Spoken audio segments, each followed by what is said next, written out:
Hello everyone and welcome to This Nintendo Life episode 191. My name is NBZ and I'm stuck in the fucking Matrix right now. I'm having computer issues out the wazoo. It's a nightmare hellscape we cannot escape from. I'm joined by Bally, who's a sensible man who doesn't own a personal computer that is on the verge of death.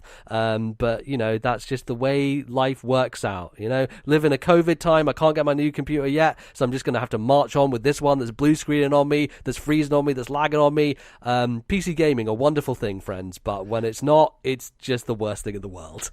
I mean, if my laptop can perform anywhere near the level that your PC is currently performing after 8 years, it will be doing extremely well and will probably pack in about, I don't know, 3 to 4 years time. Who knows? Yeah, that sounds correct. That sounds we'll about see. right. But yes, aside from all those problems that we're having right now, I'm here and I'm excited to talk about video games with Bally. Bally joins me. How are you doing, Bally? I'm doing well, MBZ. Lockdown, it's like you kind of rely on a PC a bit more than normal, I guess. Pretty important, it's yeah, a big to do deal. like my job and everything else. And we've just become as a society so reliant on technology to fuel everything. Like, it's kind of crazy. You imagine if this had happened in like the early 90s, if COVID had been a thing then. Even the early noughties, you know, like... Yeah, even then to some extent. At least the internet existed then a bit more prominently, but still, we're still able to... We would have just been on MSN Messenger all day. Yeah, exactly, right? Me and you would just be like messaging back and forth, being like, oh, do you want to play Smash Brothers on Wii? Like, yeah. Good times playing Smash Brothers on Wii Online. I don't remember doing much of that, to be honest. But hey, that was a thing.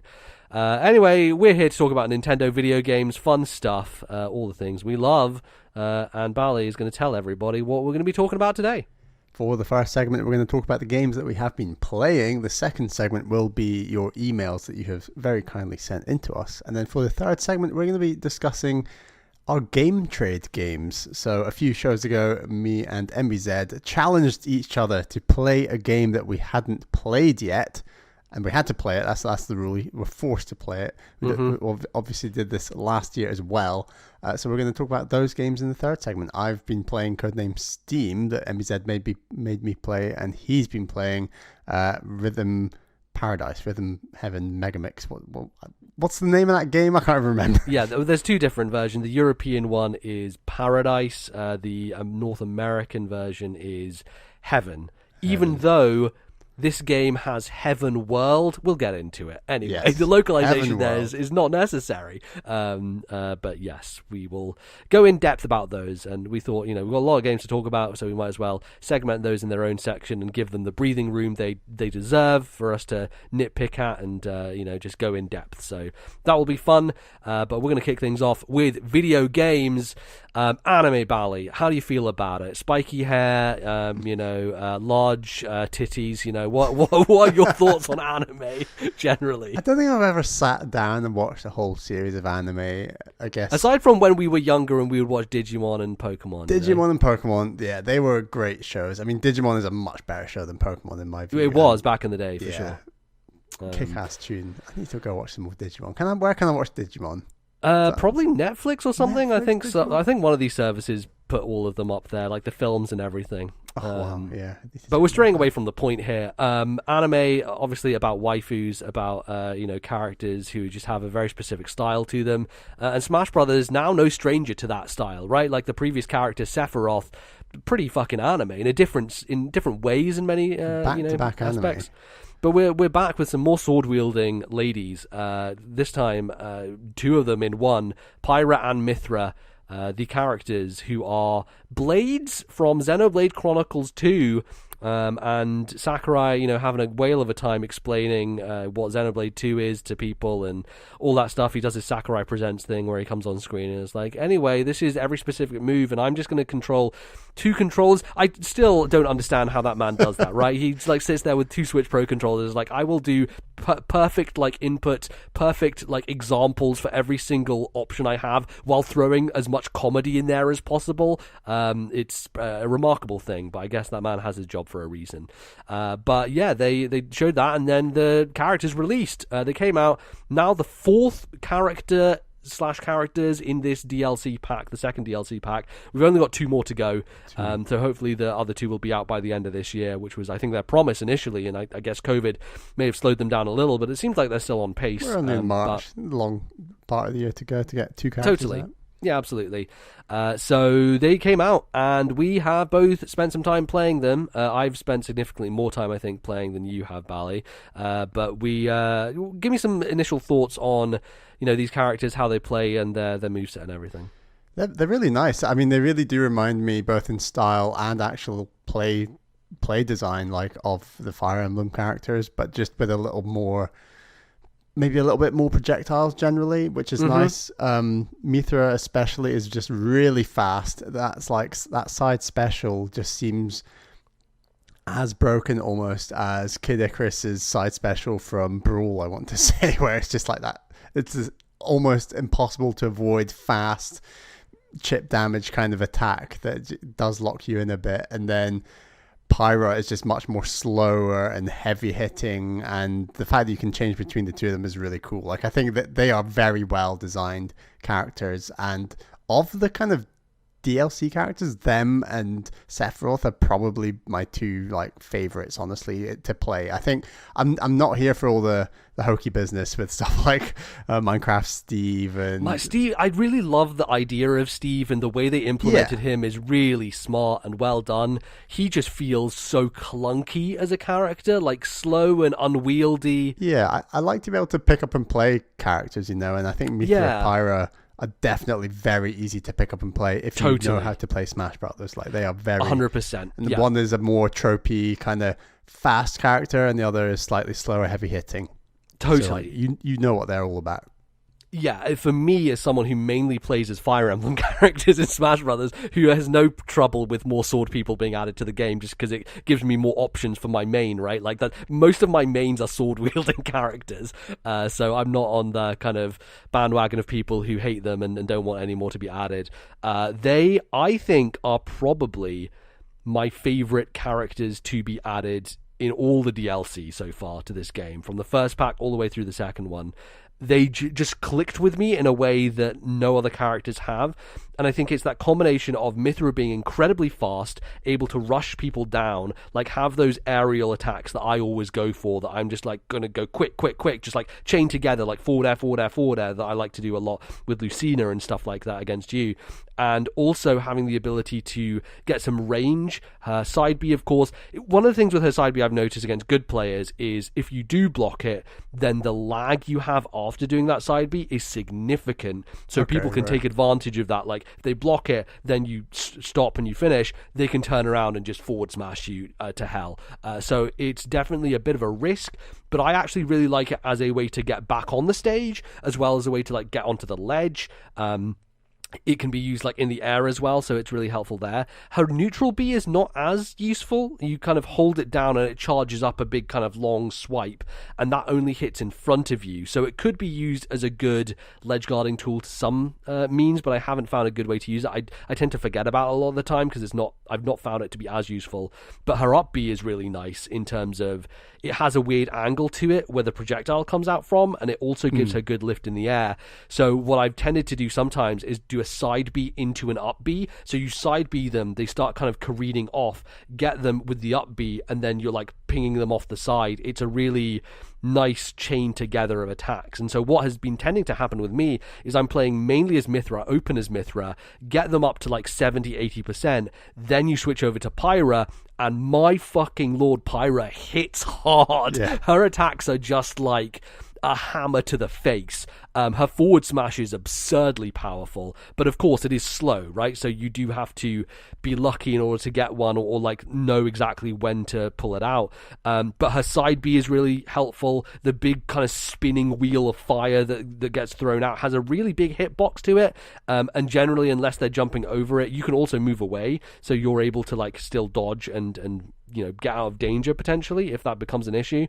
But her up B is also, it's terrible for recovery, of course, like because it doesn't go that high, and you like it's like if you do Cloud's full up B, which is like up and down, he like goes up into the air and then comes down. It's almost like Ike as well in some senses, like you go up and then you come down. that one, if you land that, also has crazy launch potential and just stupid amounts of damage. And usually when I'm getting to that stage where people are higher percentage, I'm even just going to Pyra and just doing her aerials or just doing her up smash and things like that, her regular moves, because her regular moves have a fire element to them, which like does additional damage, knocks people way further, and is really, really fun. At this current point in time, they are my third most used character online. And the other two being, I believe, Richter and Crom, who I've done 50 matches each with. She and both of them are currently at 35 online games that I've had against people. And I have had a ball of a time just fighting. I find it quite difficult to fight against other Pyra/Mythras because they have the tool set that I do, which is really savage and dangerous, and so they can really do a number on me. But I've found them pretty good against most matchups. I've not really found one that I've had too much trouble against so far. And again, I'm not a professional Smash Brothers player. I'm just doing this for fun. But I think we both have a level of skill. It's not a highest level of skill, but we know how to string things together somewhat and like get some combos going and that type of thing. And it's just got me back into playing Smash Brothers online, which is a blast and has still held up pretty well in terms of the lag. I've not had too much trouble with it and that type of thing. And we played as well some matches together, and that new stage is cool too. I also really like the new stage. It's got a really gorgeous background, and seeing all the Titans from Xenoblade 2 is neat. It's pretty great overall. I do like the way that they are dripping these characters, and we'll check back in and play a good couple hours of Smash Brothers. Just like it's really nice to actually be forced to check back in with the game and play some online matches, and learn the new character, because there's so many like online games we love to play that we just don't find the time for whatever reason to actually make the effort to actually play online again. And it's good that Nintendo are helping us and egging us on to kind of check back in with Smash Brothers, because it's a good time. I mean, in many ways, Smash Brothers is like Nintendo's main game as a service. It's done a very different way. It's not really that sort of thing. It's more like, oh, here's another DLC type of deal. So it's obviously a bit different to the way other companies do things. It certainly is right now. I can see them in the future shifting more to like Splatoon 3 or like a Mario Kart 9 maybe, but right now like it's their main thing.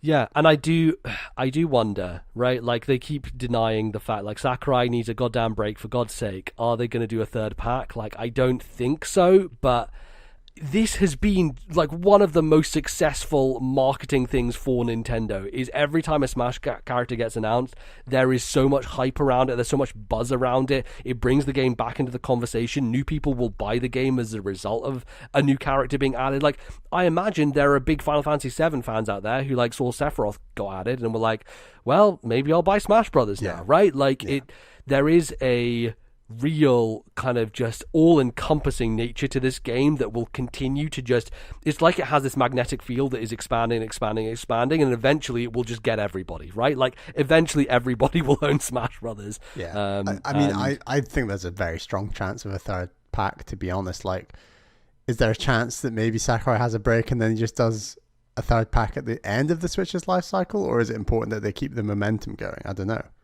Yeah, I don't know. I think momentum is good, but I do think there's a point at which Nintendo would want him to maybe work on something else, but I don't know. Is that more valuable? Is that worth the time versus what is going on with Smash Brothers right now? Who knows? It's because it really is spikes, right? It's really like, here's the new DLC character, there's a couple of weeks of excitement, and then the regular Smash Brothers players will continue playing, but other people will drop off a bit until the next one comes around, and then they'll, boot their systems up again and start playing it more. But for me, it's kind of got back into like, oh, okay, with Apex obviously now on Switch, and with Smash Brothers or Overwatch, I'm like, I just have a lot of options now in terms of what multiplayer online thing do I want to pick up while I have a podcast on or whatever in the background, or if I'm downstairs and something's on the TV, what am I going to be picking up and playing? And yeah, I'm gravitating a lot towards Smash Brothers right now. I just really enjoy I've never got a character to Elite Smash, which is like when you get really good and your like GSP rating or whatever is high enough to where you can fight really hard people. But I actually kind of like where I am with it, because for the most part I'm fighting against people who are my level, and that's kind of the best feeling in Smash Brothers, is like having a tight match against somebody who you are kind of equally paired with, versus if I was to get into the higher rankings, it's like, well, these people are just rolling the floor with me, so there's no point, right? Like it becomes not fun at that juncture. And so yeah, I know you don't really play Smash Online on your own, Bally, but I would recommend just hopping on and giving it a go and see how you do. See if you can climb up there with your DK or something. I think I definitely need to, if I'm going to get a bit better and progress a bit further in our TNL tournaments, because so far performed woefully badly, and I think I deserve to be able to get a little bit further. That's my aim, Potentially, yeah, for sure. We'll see. I don't know. Some of these people in our community are just demons at this game that we'll never catch up to. So yeah, real good community. Anyway, yeah, loving Pyra and Mythra. Really great characters. Very fun to play as, and and also the ability to switch between them is a thing that we haven't had as much of. It's only Pokemon Trainer in this game, but I think it just gives them such a diverse tool set, right? Like, it's the ability to have that for me, especially, it's like having the speed of a character like Lucina with the power of a character like DK is like, boy, that's a deadly combination, and it is tricky sometimes to know when to switch to them. But like, even if you're off the ledge with Pyra, you switch to Mythra, and that gives you enough to get your up B back onto the ledge. Like, the flexibility there is really tremendous, and it's not like as interesting maybe, or as complicated as some other characters like Steve we were talking about, who just has so many weird like specific things of like digging and then crafting and then upgrading and redstone, all this stuff that is deep mechanics that are very specific. It's much more along the lines of, I guess Joker's simple. He gets hit a lot and then he gets powered up, but even more pared back than that. But it works, and I think it, gives you a lot of flexibility. So fantastic. I'll keep playing them and playing some more Smash Online. Bally, you have been diving into some PlayStation nostalgia on a Nintendo console, no less. Nintendo console. I've finally played Spyro the Dragon, the first one, and I don't have as much nostalgia for this game, but it's still a game that, I'd go to friends' houses like your house and people would be playing this game. I was still very aware of the setting, the music, even if I didn't spend much time actually playing the game at friends' houses. I did a lot of watching. That was what we would do. I seem to remember a lot of the time when you were around at my house, we were in the second world where the tents where those guys hide in and they pull their pants down and shake their asses at you, the desert area. Yeah. I seem to remember we spent a lot of time there and trying to do those levels when we were younger. Yeah, and actually this game is really long. Not really long, but longer than you might think. Like, I think there's 6 worlds, which I think when we were younger, I assumed there would be like maybe 4 or 5 worlds, but 6 just feels like an unusual number. So I think it's like six worlds and 6 levels per world, 36 overall, more or less, which is quite long. And like, I did 100% this game. Like, it took some time, and it's that thing where you play Ratchet and Clank and there's just this real satisfaction of collecting bolts and just the bolts going. And we talked about this before, but like, imagine the whole game was that, and that's kind of what Spyro feels a bit like. It just kind of feels like collecting bolts the game. Totally, and I think that's maybe why I was so compelled to 100% it, because it almost feels like that is the game, right? Like, what is the point in playing Spyro if not to get every gem in a level, right? Because there's not much else going on in the levels. They're very open spaces where you're supposed to explore, you're supposed to find all the gems, and then you leave. Like, there is the end portal that you can get to, and you're like, oh, I've got all the dragons in this level or whatever, and you can leave via that way. But it feels like these spaces were designed for you to go around, collect everything, and then move on. And so it is one of those unique games where, like, 100%ing it doesn't feel like 100%ing it. It feels like I'm just playing the video game. Exactly. And sure, it took me maybe like 8.5 hours or so, but it's just such a relaxing podcast game, and you're in a world just running around, exploring, gliding. the running around does feel quite good. I think the dash, gliding, like the charging and jumping from a charge into a glide and stuff like that, and jumping over ledges with your momentum. There's a lot of that stuff when I was younger, which was tricky, especially the fucking nun and egg guys who just like drove me up the fucking wall. There's a lot of them in this game. There's way more than I had realized. But they're fine. They're good fun to get actually, and I do think the gliding is. Like it's not aged the best in the sense that like it's very fixed and forced, and it's easy to overshoot an area. And sure, you've got like a move where you can pull back and kind of change the angle slightly, but it's still quite easy to overshoot and glide into a wall and fall to your death. And like I don't think I game overed, but there's certainly times when I was losing like a lot of lives for tricky silly reasons, and right, and that's just kind of like the way it is. There's some cool levels where I think there's one in the swamp area, and you're doing a ton of like the super fast charges that then go into a glide in order to like turn a corner and then jump onto like this other platform to the side. And it's some stuff that I really needed like a YouTube guide to like find out where am I meant to go now to collect all the gems, and that's fine. Like I think there are a few levels where I'd get to the end of the level, I'd be like 2 gems short, and I just think, oh, for God's sake, and then you have to go backtrack, and that was fine. And I think there's some really good videos on YouTube actually that I just watch on double speed that just run through the whole level, 100% them, and I think, oh right, that's how there's like there's some unusual ledges and things that are often around blind corners that you need to glide in that are awkward, but sometimes blind gliding around somewhere that you're not sure whether you're going to land on something or not is definitely like a bit of outdated game design to some extent, right? Yeah. And there's that one level where there's a lot of, it's like treetop houses almost, where you are going around and you are running on speed boost pads and you're jumping from one area to the next area. Yeah, that level's pretty crazy. Keeping your momentum going so that you can finally rush into this one thing or get to this one island where gems are that you can get them all. When I watched the YouTube guide for that level, I thought, my God, were there kids back in the day that actually worked this shit out? Because this is insane. Like it's like 3 different ramps that you have to link together, and then you turn like a right corner and glide to. So how did people work this out? This is crazy. They had infinite time, didn't they? Right? Like when, especially I remember playing a lot of this game when I was younger, and obviously not getting that far. But what I remembered when I was playing through this is I actually did. I feel like I got to that last level, and I can't remember how I got there because my skills were not that great. But I think it speaks to the fact that Spyro is one of those games where you can get through it even if you're not getting everything, right? When I was younger, I didn't get all the gems, I didn't get all the dragons, but I was able to have enough stuff to where I could see a lot of the game, which is much more than I could say about most other things on the system, right? Like Tomb Raider 3, which I also owned, I don't think I ever got past the first 10 minutes of that game in my life.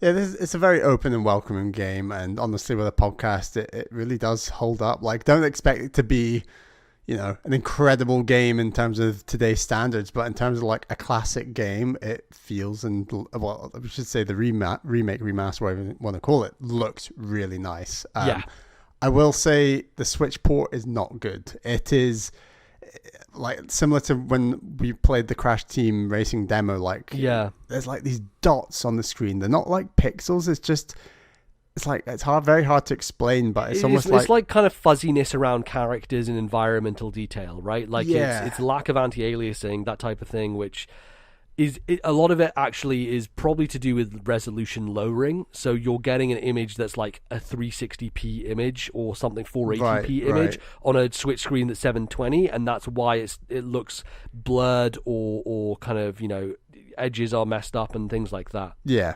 It's not great, and on top of that, the frame rate isn't overly smooth. It is 30, but it's not even a very smooth 30. I will say I got used to playing it in handheld, but it looked really bad when I played it on the TV briefly. Like it looked much better handheld. And like we got this on Switch because Caroline was keen to play on the Switch, and I just kind of have decided to play as well. But had I gone back in time, I would have bought it on like PlayStation 4 because it just would have run better. But it was fun to just have like a little pick up and play game on Switch and listen to some podcasts. And it's a really nice game that I am a little bit nostalgic for, that I can now take off my list and be like, yeah, that's what Spyro feels like. And like I will play the second and third game at some point, just maybe not back to back, a bit like Caroline did, because I think she burned out real hard on that third game.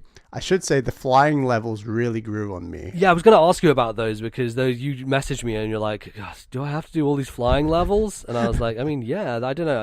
I didn't find them that bad personally. I actually really liked them. I mean, I think the first one was actually considerably more difficult than the later ones. And generally speaking, they are laid out in a way where you collect one thing and it'll lead you to the next thing. It's not like you... Yes. Normally, when you collect a thing, it won't end you in the middle of nowhere. And it is possible to do that. You just need to plan it a bit better. And yeah, it's like a fun little puzzle almost. The best thing to do really is to go object by object. So it's like, do all the gates, don't miss any of them, and then focus on all the planes flying around. Yeah. Then focus on all the minecarts on the track or whatever, like whatever lighthouses, whatever you need to do. Always make sure you have ticked everything off before you start the next one, because usually they are built in a way where your momentum and your route will carry you past every single one, right? Yeah.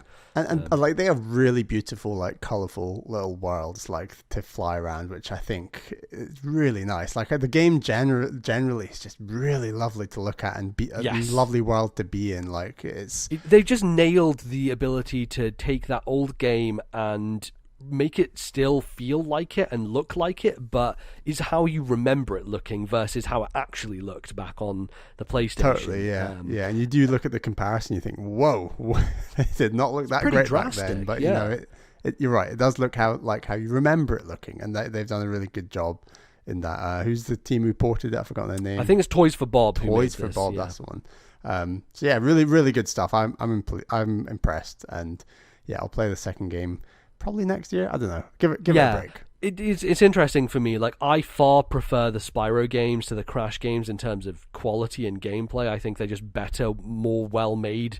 platformers, and they're very different, of course. But I think Spyro holds up so much better. But there is something about Spyro where I do need to take a break after I've played one. Like, I played the second one last year, and I still have the third one to go through. And with Crash, I was basically like, I'll do them back to back. And for whatever reason, I don't know why that is, but with Crash, even though I think the games are worse, I found it easier to just be like, I'll play the next one, and the next one, and the next one. I'm not sure why that is. But yeah. They're slightly shorter, right? They are, yeah. So the Crash games are much shorter, I would say, so they are easier to kind of just burn through and just finish them all in a row. But anyway, good stuff. We're going from a rough port to a much better port. We've both been playing some Apex Legends on the Switch. Hell fucking yes. So my takeaway from this is my biggest frustration playing this game was that I had to learn. The thing I found most frustrating was learning the new controls. So obviously you're swapping between PC and PS4 quite frequently when you play with me. MBZ, well, not anymore because it's crossplay. But I know that you were getting out the wrong move on PlayStation, doing this wrong thing. I would always make the wrong move on PlayStation, yeah. And that's how I kind of felt with Switch, where I was I'm just learning, what? Okay, so that's how I get out a grenade, my health. And I felt quite, awkward and wasn't really playing to my maximum ability. But the fact that that's my main takeaway, which is unavoidable, you got to learn new controls on a new system. Is it not the same as PlayStation, or has it just been so long since you've played Apex on PlayStation that you forgot how to play it? It is the same. It's just playing a Switch controller with Joy-Cons feels very different to holding a DualShock. That's basically the only difference. But the fact that that's my main takeaway and not, wow, this game looks rough or runs badly, I think is a testament to how good this port is. I think it looks incredibly good and runs so well, far more so than I had any idea. And the fact that it's 19 gigabytes large is maybe a good thing that they, all the content's in there, right? It's a real meaty game in there. It's not just this weird compressing thing we were talking about with Spyro. The resolution yes, it's lower, but I don't think it generally looks actually that blurry. It does still look clear and crisp and runs incredibly well, and I am so impressed. I think part of it is that even the PS4 version drops its resolution down when you're playing that, right? Like, it will have adaptive resolution that goes down to 720p at points, because even the PS4 can't super handle it. Especially when you're up in, like, before you drop in, like, that's when the world looks at its most raw, I think, arguably. Yes, on PlayStation and Xbox, when you are dropping from the ship, it's at 30. It only switches to 60 when you're on the ground, because it's rendering the entire fucking map when you're looking over it. Switch does run at 30, and for the most part, it stays pretty stable. Obviously, in gunfights, it drops here and there. But for me, like, it is remarkable how good this version is, considering how much of a disaster I expected it to be, right? It's a game that is a big open map with multiplayer, with 60 players at once. That is a realistic looking game, right? Like, Fortnite is on the Switch, and that does a similar thing with Battle Royale, but it's very cartoony, like, it has an art style that adapts much more to the Switch's capabilities. But this is like taking a full-blown, Respawn, going in with their technology and making guns that look realistic, and characters that have a style to them but are grounded in a actual realism, and a look that makes them not cartoon characters, essentially. And they have pulled off a remarkable thing here. Now, it's not the best looking game in the world, it's not the best running game in the world, but I think when you consider what Apex is and how much even on PS4 it can struggle, it's remarkable how good this version looks and runs, and honestly plays. Like, the gunplay feels really solid still. It feels like Apex. I don't think I'm getting a worse experience from playing it, even though technically I am. I'm having a blast playing it so far. And I think one of the other reasons is everyone's shit at the moment, so I'm getting... My first night playing this game, I got 25 kills, and that's like probably more than I've got in my whole lifetime on PlayStation, and I played like 20 hours of that on PlayStation, Yeah. I think it's also really weird where you sent an invite to me, and I'm like, right, why has the invite not appeared? And then you made the point, I tried going to your home screen. I was like, went to the home screen, and then you go into online, and there's like a request from MBZ, and it's like, I've never done this before on Switch. Like, it's so weird to go outside the game to accept a request to go back into the game. Like, that's such a PlayStation thing to have in a Switch game, and it just seems so strange that maybe EA managed to strong arm Nintendo into, like, that's the system they wanted or whatever. But that was truly bizarre that Nintendo didn't force EA to keep it all in game in a way. Yeah, absolutely. And then, like, that also segues into one of our listeners, CRM Deal, was playing with us, and he basically just sent a play invitation to me on Switch, and I'm like, oh, I can just accept this, and then he just joins the party, and we don't have to do anything. There's no other outside form of communication that needs to happen. It can just happen directly, and it's such a weird thing for people who play on Nintendo most of the time, where that's not even a consideration, right? Like, we want to play Animal Crossing and go to each other's islands. It's like, okay, I'm going to text you, and you're going to be like, okay, my gates are open, you can come in. There's no notification option. There's no way to be like, hey, do you want to come over? Do you want to send a message to me on Switch? Like, obviously there's no messaging system on Switch, but yeah, it's kind of bizarre in a way that it even works like this. It's also interesting, like, I wonder how much this game will take off on Switch, and the fact that they've managed to port it so successfully kind of makes me wish that the next big thing that comes along, say it is like a battle royale first-person shooter from whoever, like, it'd be so awesome if that thing, whatever it is, could actually launch day one crossplay and include Switch in that process. Like, the fact that this is like a year and a half, 2 years after the original game on consoles and PC, like, I'm worried that it's gonna kind of not garner much interest, and that would be a real shame, just because Apex is such an awesome game. But, like, do you think there's any chance in the next couple of years maybe it would be boosted by having a Switch Pro? I don't know, but developers saying, like, right, day one we're going to be crossplay and we're going to include Switch because it's that so many Switches have sold. Yeah, it's tricky because obviously everyone's moving over to the new consoles now, and so that leaves an even bigger gap between what Nintendo has and what they have. So I think a Switch Pro is a necessity if that is going to be the case. I don't think it's necessarily going to happen that way. I feel like the types of games that come to Switch day one are mostly independent stuff. A lot of the big budget stuff has a lag to it, and that's probably because they need to get the main thing working before they can focus on optimizing it for the least powerful hardware, right?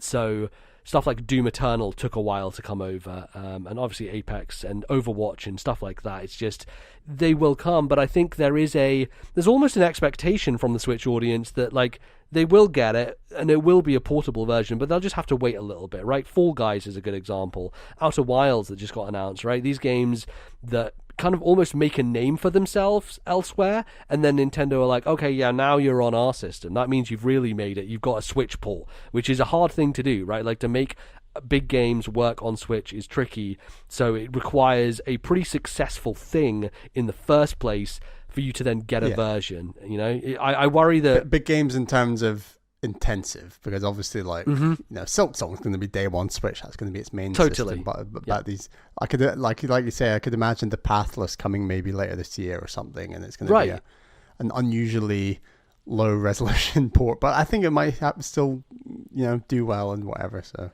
Yeah, Switch is almost like this secondary boost market for a lot of these other, you know, bigger budget games or things like that, where they can't necessarily justify making a Switch port out the gate. But once the money is rolled in, once they now have the bandwidth and the resources, then they can say, okay, we will dedicate time to putting this out on the system. Yeah. And the market's just too big to avoid at this point. Yes, had this exactly. Been Wii U, they would have never bothered, you know, like, it's just a pointless market to go for. Exactly. It's because the install base is so high, but it's also because you do have that sense of differentiation. It's really cool playing Apex handheld, I will not lie. It is probably the main reason that I am, you know, back into this. Additionally, obviously, you know, it's a fantastic fucking game, and it's been a while since I played it. Your new PC's not here yet. And my new PC's not here yet, and I will obviously boot that up when that gets here, but it's so much fun, right? Like, Apex, we've talked about it a bunch before, but I think it is the one battle royale that has got me because it has such tight controls and gameplay, as well as just all the systems that work. The ping system's still amazing. Yeah. I love just the different weapons and the ways in which we can always have our own kind of favorites, but always switching about and trying new stuff. Everything feels quite different. And then the tension of having, you know, multiple players, and it's I think I do like the team-based aspect of Apex. It's kind of what sells it for me. The downtime is fun as well as the gunfights, you know, and if I was only getting gunfights out of it, I wouldn't have much fun with this game, because gunfights don't last very long when battle is involved, and you know, they are hard. But just we're collecting things, we're moving through this map, we're talking along the way, like that is still a really fun process. And you're right, to play it on Switch is just like a really nice pick up and play. Wow, this is awesome. Like, this is actually a massive online player game, battle royale, that looks good and runs well on Switch. Like, this is cool. Yeah, for sure. So I will definitely be adding that to my rotation a bit more frequently. It is one of those things where it's so hard, I think, for us to keep up with multiple online games all the time. And, you know, I'm more prone to jump into Overwatch than you are, I guess. But, you know, it's a different... Yeah, I mean, I think Overwatch is still hotter for me personally, and that's just, I think that especially is reinforced as someone who is just not that great at first person shooters, where I think Overwatch has so many characters that can work around that issue, where you can play characters that have less of the shooting and more of the, you know, I'm a team member healing or a tank that's doing this thing. And that's where Apex as a style choice falls down for me, just because even if you are a support character in Apex, you got to get that shooting going. You got to be surviving, and that can be really hard if I'm having a duff day, which is most days. It's one of those things with Apex. I tend to often forget that I even have abilities. You know, right? It's I have to remind myself. They're nothing like as differentiated as Overwatch, but.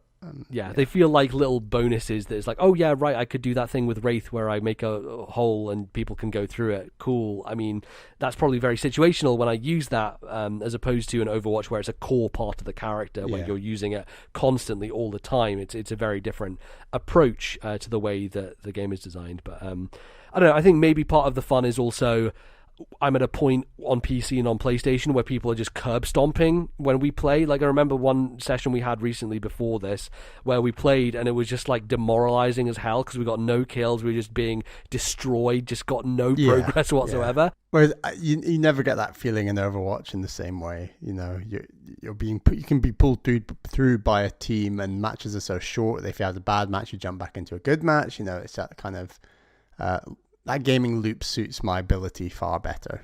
Yeah, and you feel more accomplished in that game for the most part, right? Because you're always achieving something.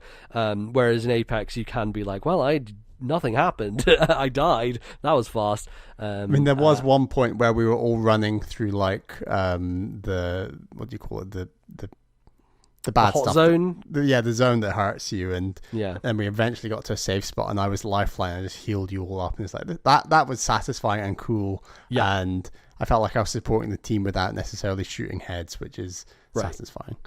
Yeah, and I don't know if Apex now has added bots to the game or not, or maybe that's what's going on here, is like we're starting from level 1 again, and so we're low level, and so they're pairing us with bots maybe. I don't know, because I know Fortnite has added that, and I know a few Battle Royales have started to get bots involved for newer players just to give them a bit more of a boost and feel better. But I don't know, man. I had one game where me and CRM Doodle, and I got 6 kills, and we literally got to the last 2, and then I had an error and it kicked me out, and I was like, oh god, we're literally right there. But which was, you know, it's launch and it will have some issues, but for the most part it has run really well and hasn't given me much trouble. So yeah, if you've never played Apex Legends before, it's now on a Nintendo console, so you can go out and try it. It's free, so give it a go. I would encourage people who have never played a Battle Royale or even a shooter to try it, because it is one of those things. Yeah, that's what I did. It's a steep learning curve, but I've still got a lot of reward out of that game. Yeah, absolutely. It's a learning experience, and I think, you know, we often try and push our boundaries in terms of our taste here and try and, you know, widen our horizons and expand, and I would encourage people to do that, because it's you might find something that becomes your new favorite thing. So very easy barrier to entry, unless of course you don't have any space on your Switch, because it is 18 fucking gigabytes, so it's big. It's a big file. Fantastic. Well, that is probably going to close us out for the first segment, but we'll be back after the break, and we'll be talking about some of the emails you have sent in to us. Don't go anywhere. We will be right back.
Hello everyone, and welcome back to the second part of today's show.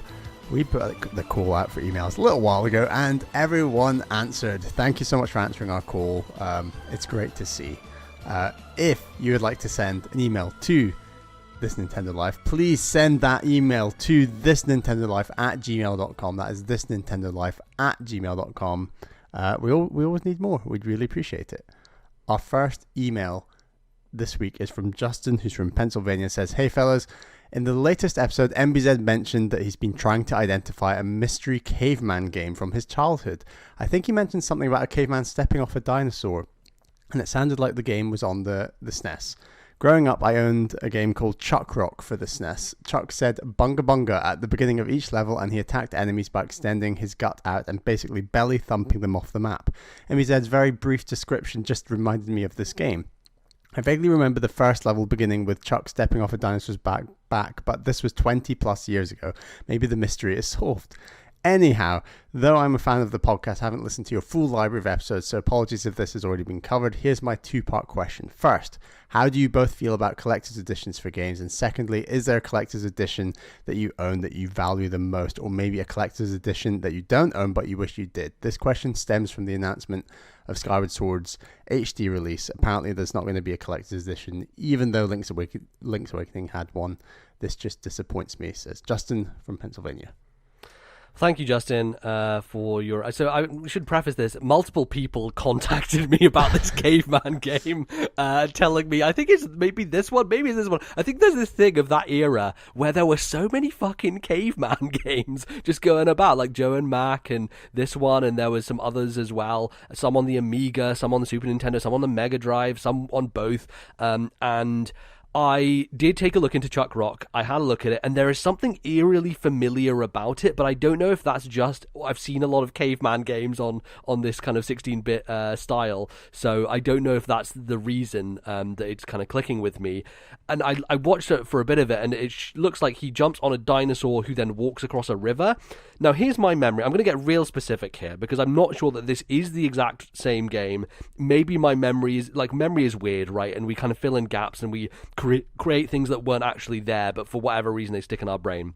My memory of this game, right, is you start out and you can get over the top of a dinosaur's back. So this is like a long dinosaur. I'm talking like Diplodocus length. And you walk all the way over the arch of its back, up to its neck, over the top. However, if you don't jump onto the dinosaur, then you fall down and the dinosaur poos and you can get pooed on, and or it just like falls on the ground and you fall on it or some stupid shit like that. So this is the framing device I have for this caveman game. Big long dinosaur you walk across. The dinosaur also poos and you can get pooed on by the dinosaur. So I'm going to give that to the internet detectives out there. If anyone can really nail this, which may be something that I've totally made up in my brain that may not actually be a real video game, but my childhood memories have like bleeded together to create this memory for myself, I would be very appreciative. But I do appreciate everybody going out there and telling me, actually, I think it might be this game. I think it might be this game. It has been a fun thing to see on Twitter and other places. So thank you for that, Justin. But let's get to the question, Bally. Collector's editions. I think we generally are not the biggest collector people when it comes to stuff that you get with a big box of like, oh, hey, here's the, one with the soundtrack and it comes with the art book and all that type of stuff, right?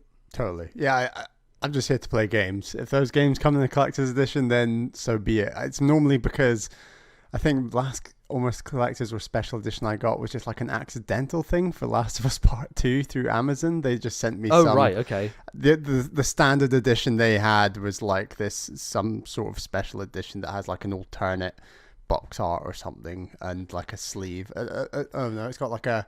It's in a metal case, like it's a metal case. Last of Us Part 2. Steelbook case. That's the word I'm looking for. Yeah, so that's the thing, and this is the thing these days. This is the thing with quote unquote collector's editions versus like the special edition versus like launch bundle. Right? There's so many, and I remember like Jim Sterling posted in the past about a giant kind of graph of, hey, this is how you order Watch Dogs, and there's like 15 different retailers, like 19 different editions, like tick box of like where you can get which one, and it's just a mess. I think we have gotten to this point with video games where, a brand new IP launches and they already expect people to be hardcore fans of it despite no one having played the game.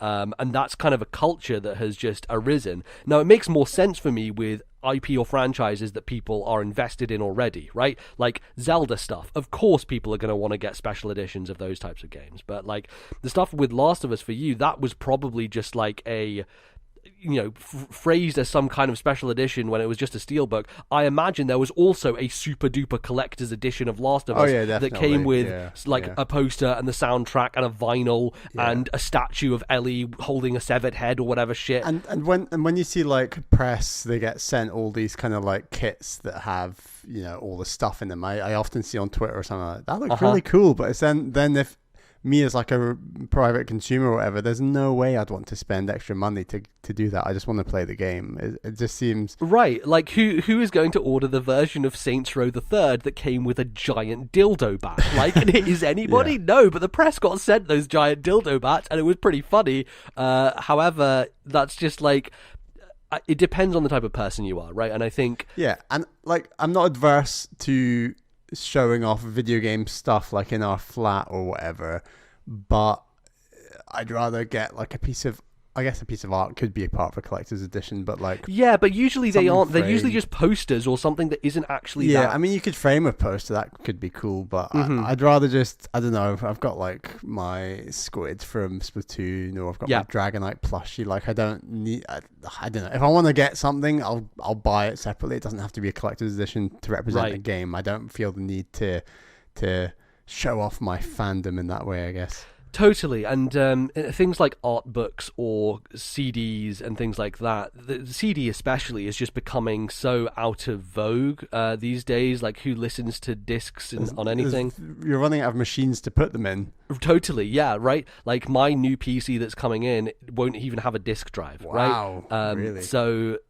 but like you say that, but none of my laptops have disk drives anymore, right? Nobody. When was the last time you remember putting a disc into anything, aside from a games console? It's so rare, and it's weird that like video games so ahead digitally, and yet still people buy discs for them, whereas all other forms of media have gone totally online, where no one is ripping. Of course there are people out there who do that, but it's so rare to see that these days, that people are taking their discs and doing stuff with them. So that's one part of it, of the collector's edition, that is kind of just pointless to me. The other part is the art book stuff, which I think is neat and cool, and I have enjoyed some of those things in the past, like sitting through the Hyrule Historia and looking at the art that goes into that. That's a pretty neat thing to do, but I bought that as a separate thing, right? That didn't come with anything.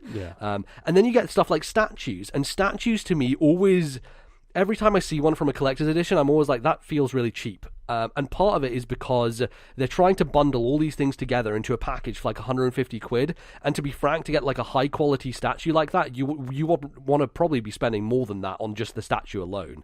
And that's why, because it becomes mass produced as well, these collector's editions are like, you can get all these cool things, but ultimately, like on their own as individual entities, they're all kind of shit a little bit, right? Like for me, and I should caveat this, right? For other people, they find real value in getting a CD or an art book or, a sticker pack. Or like when I ordered Cyberpunk, the physical edition of it, I got a bunch of stuff, including a sticker that I've now put on my Blue Yeti microphone, and all this other nonsense, which... it's valuable to certain people out there, but that's probably why collector's editions are in such low print runs, is because those people are the minority, and there are not as many of them out there who want to go out and get collector's editions. Are there any collector's editions you missed that you were like, I wish I got that one?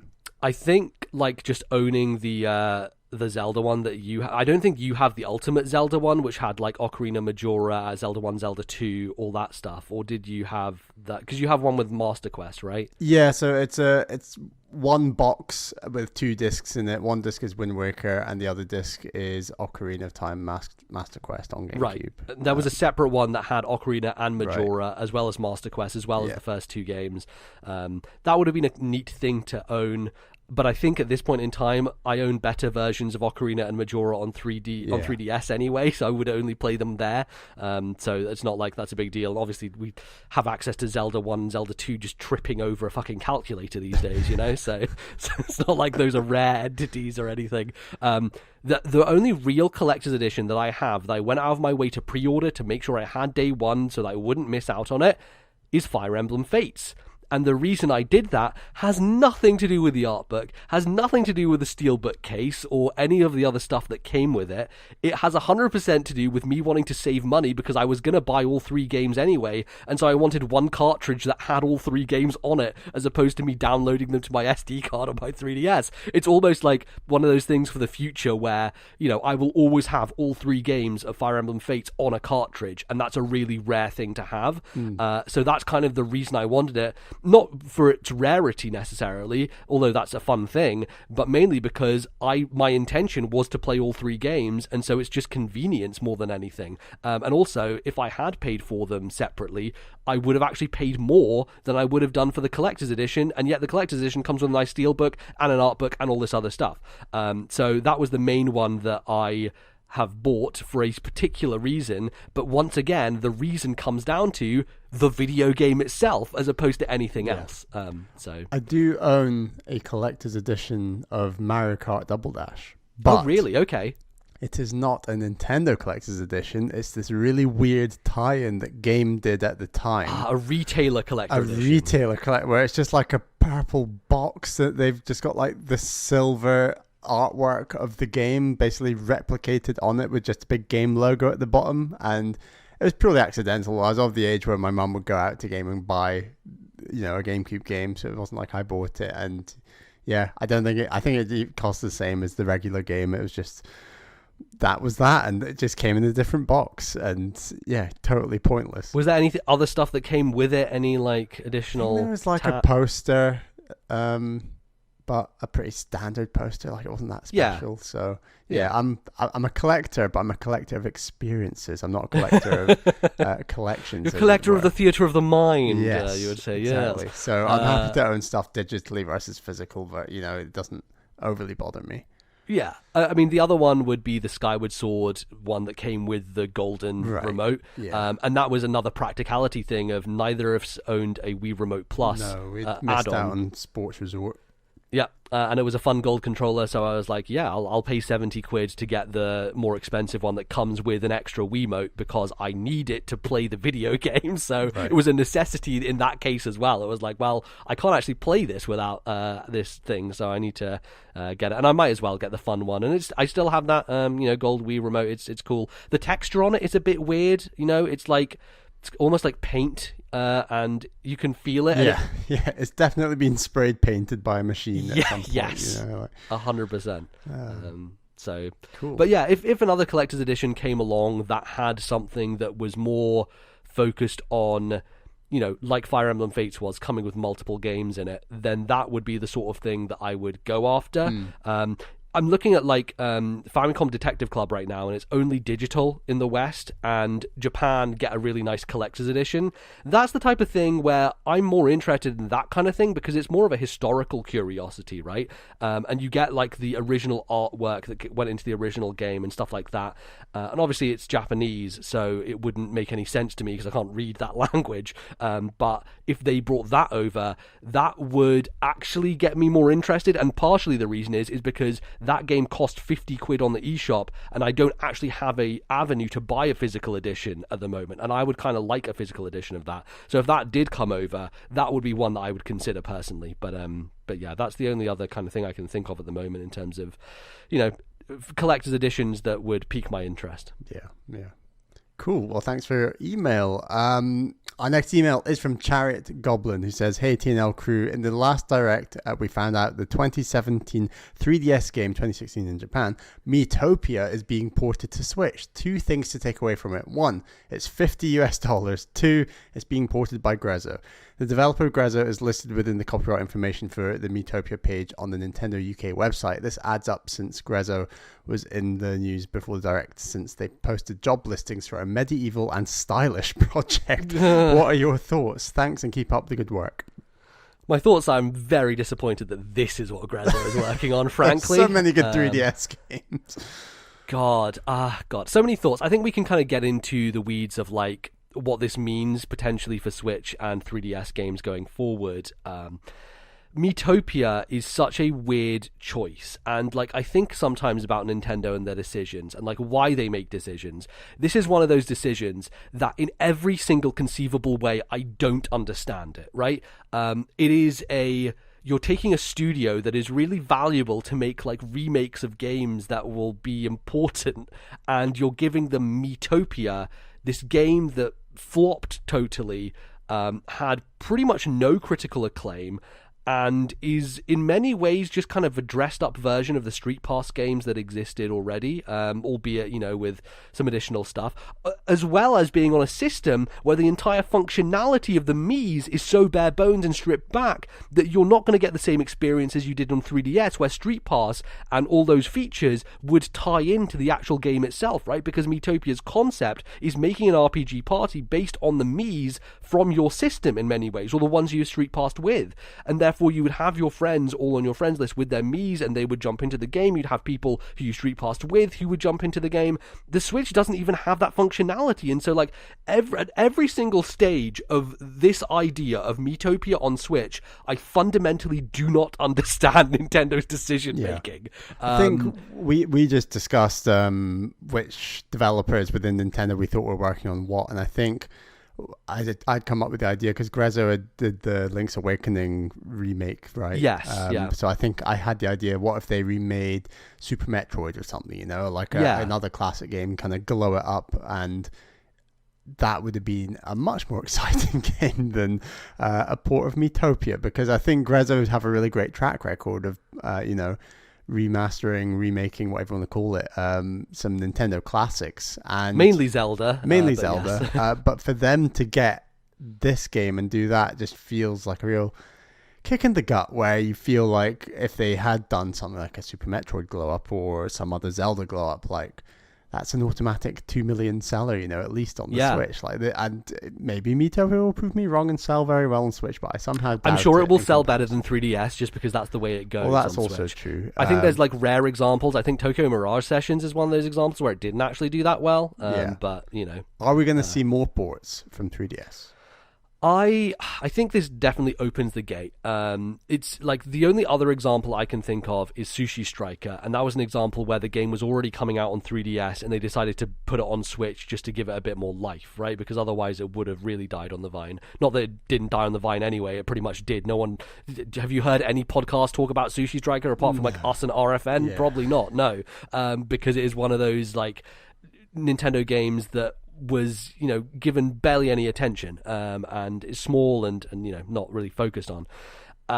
So yeah, I would really like to see quite a lot of 3DS games come to Switch, if only for the reason that there was an audience out there for that style of smaller handheld experience that aren't being made as much anymore, as we've talked about. I mean, stuff like Fantasy Life would be lovely, like what a beautiful little game, kind of builds into the sim style of thing, as well as a little bit of action RPG in there. It's one that I have had my eye on for a long time and would like to come over. I wonder about the bigger stuff. I think about stuff like I don't know, Link Between Worlds, or even Luigi's Mansion 2, stuff like that. I'm not sure that those make much sense. I definitely think we're talking stuff in the Miitopia range of kind of notoriety, potentially, just because it gives them a bit more lease on life. But I would choose something that would probably do a bit more better critically than Miitopia, and actually have some cachet with certain fans, right? Like something that's a bit niche but still has the ability to push people and get people excited. So yeah, that's kind of where I'm at. It's tricky stuff like the Ocarina of Time remake, or stuff like Pilot Wings. They're kind of like, I don't know how easy they are to port, in the sense that they would look fairly dated on a Switch, where they're not necessarily handheld games designed to be they are designed to be handheld because they're for the 3DS, but they're not like a Fire Emblem Awakening, for example, that is very much like that is a 3DS game, and sure, it could be ported, but it would be slightly different. So it would also cannibalize potentially Nintendo's current Fire Emblem iteration. Right, exactly. Yeah. And people would be like, hey, actually this art style looks even better than Three Houses. Why don't they go back to that? So yeah, I'd love to see like a Pilot Wings, but as I said, it's kind of difficult to port a game where really it should be HD remastered rather than just ported, and I think you can apply that to quite a few games. Yeah, if Ocarina of Time or Majora's Mask came out on Switch, I would prefer they did ground-up versions of those, right? As opposed to just take the 3DS version and put them on there. I mean, if you did an HD version of the 3DS version, that is HD 3D. That are we getting into Square Enix HD 2D territory now? Right, but I mean that would be pretty nice, although I totally agree ground up would be better. It's just we know how infrequently Nintendo are up for a ground up remake. I don't know. I don't think, actually, with the simplistic kind of character models in Ocarina of Time and the way they updated them in the 3D version, I think scaling that to 1080p and 720 for handheld would actually probably work quite well now that I think about it. I don't think they necessarily need to do a full-blown overhaul. I would love them to do that. We all would love that for Mario 64 and for Ocarina, and one day maybe we'll get those Resident Evil 2 or Final Fantasy 7 style remakes of those games, but doesn't seem like that is in the cards right now for Nintendo. So them putting out those versions is still logical. It's just, when Grezzo, and it's talking about it's kind of exciting, right? Oh, they're working on a stylish medieval game. What could that be? And then it turns out to be fucking Miitopia, and it just crushes your dreams because you're expecting potentially something Zelda related again, because that's their history, and it doesn't pan out that way. Although maybe part of the reason they're doing this is because it is very fantasy-esque, very Zelda adjacent, and so they felt like a good fit for it. I mean, hell, even Ever Oasis, their own game that they put out on 3DS, I would love to see that on Switch. That would be a fun thing to put out there, and up-res and make look better. But I don't know. Maybe it's something to do with the Mii's being very easy to transfer between systems and art styles. Like, they upscale quite nicely. You don't have to do a lot of... Maybe this is the case where they're not actually having to do a lot of work. Maybe this isn't the whole of Grezzo working on this, and it's a smaller team. And potentially they are still working on something else more major. Maybe Nintendo are going to them and saying, look, we have a bunch of 3DS games. What if... You guys know the 3DS really well. You made a bunch of stuff for it. What if we start bringing some of these over? Because, as we have seen, the Wii U well has run dry, essentially. There's only a couple of games left that they haven't put out. And, they've done 3D World now. Pikmin 3 is out there. Unless we're going back to Xenoblade X or Star Fox Zero, then I think those are the only two, really. Yeah, we're getting close to that. Yeah, it's pretty slim pickings, right? Nintendo Land. Once they run out of Wii U games, then they're going to have to fill their gaps, I guess, with 3DS ones instead. And maybe this is the start of that. Maybe this is their next plan is, okay, now we go back to 3DS to help us out here and give us some more software. Yeah. Good chance of a few more happening, but as you say, I think it'll be the easy ports first, and we'll see if they do for anything more challenging, like a Pilot Wings, like an Ocarina of Time 3D. Who knows? Yeah, totally. But anyway, I don't know. Will I ever try Miitopia? I was more likely to pick it up for 20 quid on 3DS in 3 years' time versus buying it new on Switch. It's not as interesting anymore now it's been ported to Switch. Yeah, in many ways it's not. In many ways it's not a historical curiosity now. Now it's just this weird, baffling decision that Nintendo have made. But hey, that's what they do. So its Kex value has just plummeted. Yeah, it's just going to the bar. That's actually quite good, actually. You probably can get it much cheaper, but hey. Screw you, Kex. Right. Our next email is from Matthew, who's from the UK. In the Zelda art book that was released a few years ago, the art designers for Zelda described the look of Zelda as a pendulum, swinging from more realistic with the N64 to Wind Waker, then back with Twilight Princess. So my question is, what is your favourite and where do you want the series to go? I personally think that Breath of the Wild is a happy medium and great for the foreseeable future. But what are your thoughts? Matthew from the UK. Yeah, Zelda Artstyles. This is one of my favourite things about Nintendo when it comes to this series in particular, is that they're never content staying the same with Zelda. You look at Mario and his transition, from 64 all the way through Sunshine and Galaxy and Odyssey and stuff like that. And fundamentally, it's the same Mario look. They just roll up his sleeves, roll them down again. Yeah, gets his belly button out like it's totally. But the art style is it's kind of the Mario art style refined to a point where now it's just so instantly recognizable and you know exactly what it is. Versus Zelda, where they just, every time they're like, okay, blank canvas, what do we want it to look like this time? And I love that approach. For me, it just makes new announcements for Zelda games so much more exciting, just because you never know what it's going to look like. Now, it's different at the moment because they're doing a direct sequel to one of their games with Breath of the Wild sequel, and that will look obviously very similar. It will be the same art style, so we're not going to get much of a change there. But I do wonder, after this game comes out, what will the next Zelda game look like, right? Because that is always a thing that people speculate on and people are excited about. It was even great when Link's Awakening came out and got remade, and that was a totally different art style. I was like, oh my goodness, they're doing this beautiful, like, little toy-like, visual, and I was very jazzed about that. But when I think about my favorite Zelda art style, I think that so he talks about a pendulum, and I agree with that to some extent, but I think that pendulum has slowly been losing its momentum in a way, in terms of like kind of falling to a center, to continue this metaphor, where they have been going back and forth, but they have kind of refined it to this point now where we almost have this blend of the best of hits of Zelda art styles with Breath of the Wild, right? Yeah. Where you have a more realistic looking Link, but he is shaded in a way that is Wind Waker-esque. The visual design has Skyward Sword elements to the world, like I think a lot of the kind of blending of realism and cel-shadedness and kind of a more pleasing on the eye art style has resulted, like the blue of the time stones compared with the blue of all the mechanics and the engineering in Breath of the Wild. Like there's a lot of color schemes that they copied and totally well. and it's kind of merged this point with Breath of the Wild, where Breath of the Wild is almost this kind of like ultimate version of all the styles they've done in the past, a greatest hits in a lot of ways.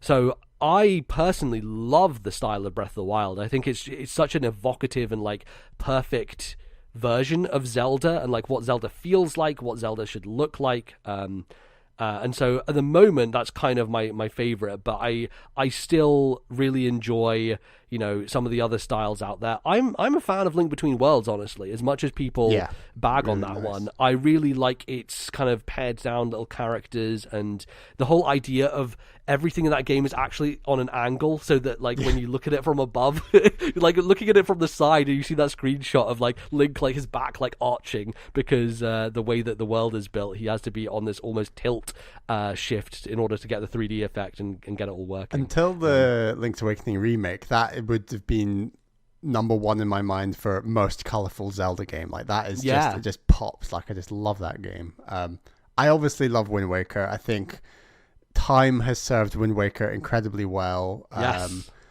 Largely including mechanically as well, but we're talking about art, and especially art. It's aged incredibly well. I think that HD remake on Wii U is fantastic. That's a very simple Switch port that needs to happen hopefully this year. With I think that will happen with Twilight Princess as well, for sure. Right, it might be part of a three game collection, which would be very nice, and would highly recommend playing that game. I agree with you. I think Skyward Sword is like a nice evolution that takes ideas, and then, as you say, Breath of the Wild is like a refinement of that idea. Like in many ways, Breath of the Wild is like an HD version of Skyward Sword in terms of art style, and some like in some ways. And looking at Skyward Sword HD, man, that game is gorgeous, and even on Wii, I think it worked because despite the SD nature of that platform, you had a idea that was, okay, we're going for this impressionistic thing, which means when you're far away, it's going to be blurry, right? Which helps with rendering, obviously, because it means that it's part of the art style is that it's going to be blurry, but it's like, it's an artistic blur, Yeah. And when you get closer, then it starts to unblur and like blooms into focus. And that is such a cool trick. And I wonder if they keep that and how, that looks in HD, how they do it on Switch, but even just seeing the loft wings glide through the sky and the kind of the crispness, the sharpness of Link's features and Zelda, all that stuff, looking at that trailer is exciting to me for how good that game still holds up visually. It's similar to Wind Waker, because Twilight Princess, let's be frank, hasn't aged that well.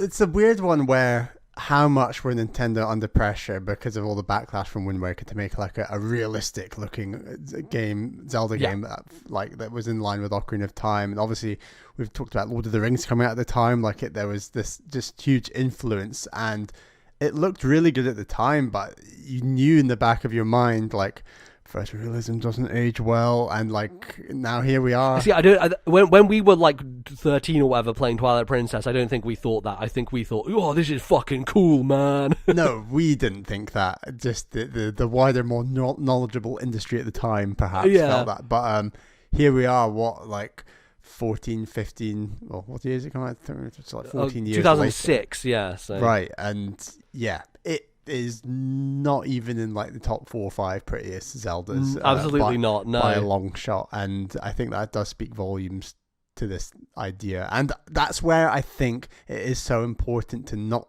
pursue photorealism necessarily, because Breath of the Wild is a perfect example where you can blend in an art style and there's a real character to it. And I'm really interested to see in 15 years time how good Breath of the Wild looks like. Sure, we can talk about frame rate, that's separate, but like in terms of art style, I really think, I have strong confidence like that will age really well.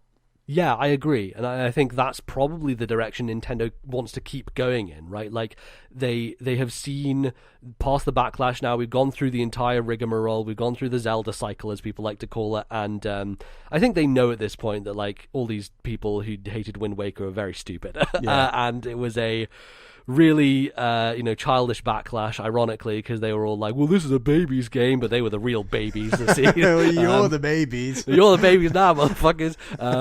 So yeah, I think we're at a place now where Nintendo definitely understands that their games and the strength of their art teams and all that stuff is always going to be in some sort of style versus going after whatever realism you want to, right? Like, even the games of today, right? Like, God of War is a stunning visual game, and you look at that experience on PlayStation, you're like, wow, this is incredible. I guarantee you in 20 years' time, we'll look back at God of War and be like, this looks like shit. You know, Breath of the Wild will look better than God of War, even though it's a year earlier. Like in 15 years, we'll look 100%. 100%. Mark our words. I think stylistically, one thing they could do for the next iteration would be that the character Zelda could look more like a pendulum herself to embody this whole principle. You know, right? Well, you're talking about some like wide hips ballet. Is that what you're talking about here? Yeah, just like, I mean, to be honest, that's kind of. That's how I read this email the first time. Oh, did you actually? Okay. Zelda as a pendulum, right. Okay, is that what Nintendo have been going for? Have I been missing it this whole time? I don't know, the Nintendo about that ass now, right? Like, you've seen those screenshots with like Twintel and Zelda, Kimishima loves that ass.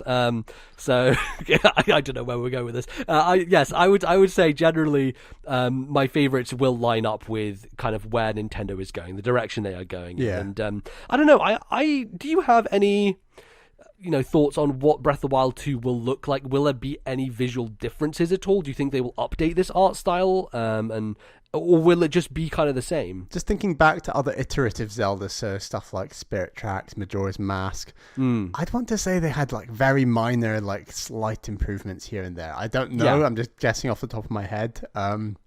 So I think you'll see some subtle things here and there, but I think the overall direction will be almost identical. I don't know. It'll probably be more like technical improvements, right? Like stuff that is not necessarily noticeable to the general person, but will be, stuff that they have improved textures and things like that. And I'm sure if a Switch Pro happens and that's on that will obviously, go a good way to, helping its look. Hopefully we'll find out this summer. Like, who knows?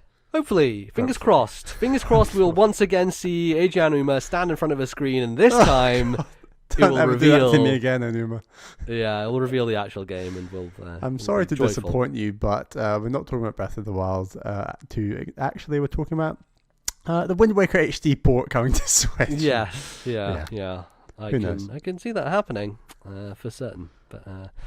Anyway, good question. Yeah, but that's all we've got time for emails on this episode of This Nintendo Life, I should say. If you would like to send in an email, please send it to thisnintendolife@gmail.com. That is thisnintendolife@gmail.com. We also have a little comments thread in our Discord server. You can also check that out to send in a question, a query, a comment. We'd love to read it out on the show. But anyway, that's all we've got time in the second segment. Join us in the third segment where we're going to be talking about our game trade games. We will be right back. Yeah. Hey now, here is my song for you. Yeah, that's right. I wish that I was yours, but I'm too shy. to just conjure a spell. Cabal, hocus, hocus, hocus. Then you and I would be together for all time, I suppose. Is it love that makes my heart go boom, boom, boom? Yeah, I suppose. Love you, love you, love you. More than yesterday, I suppose. Yeah, yeah, yeah.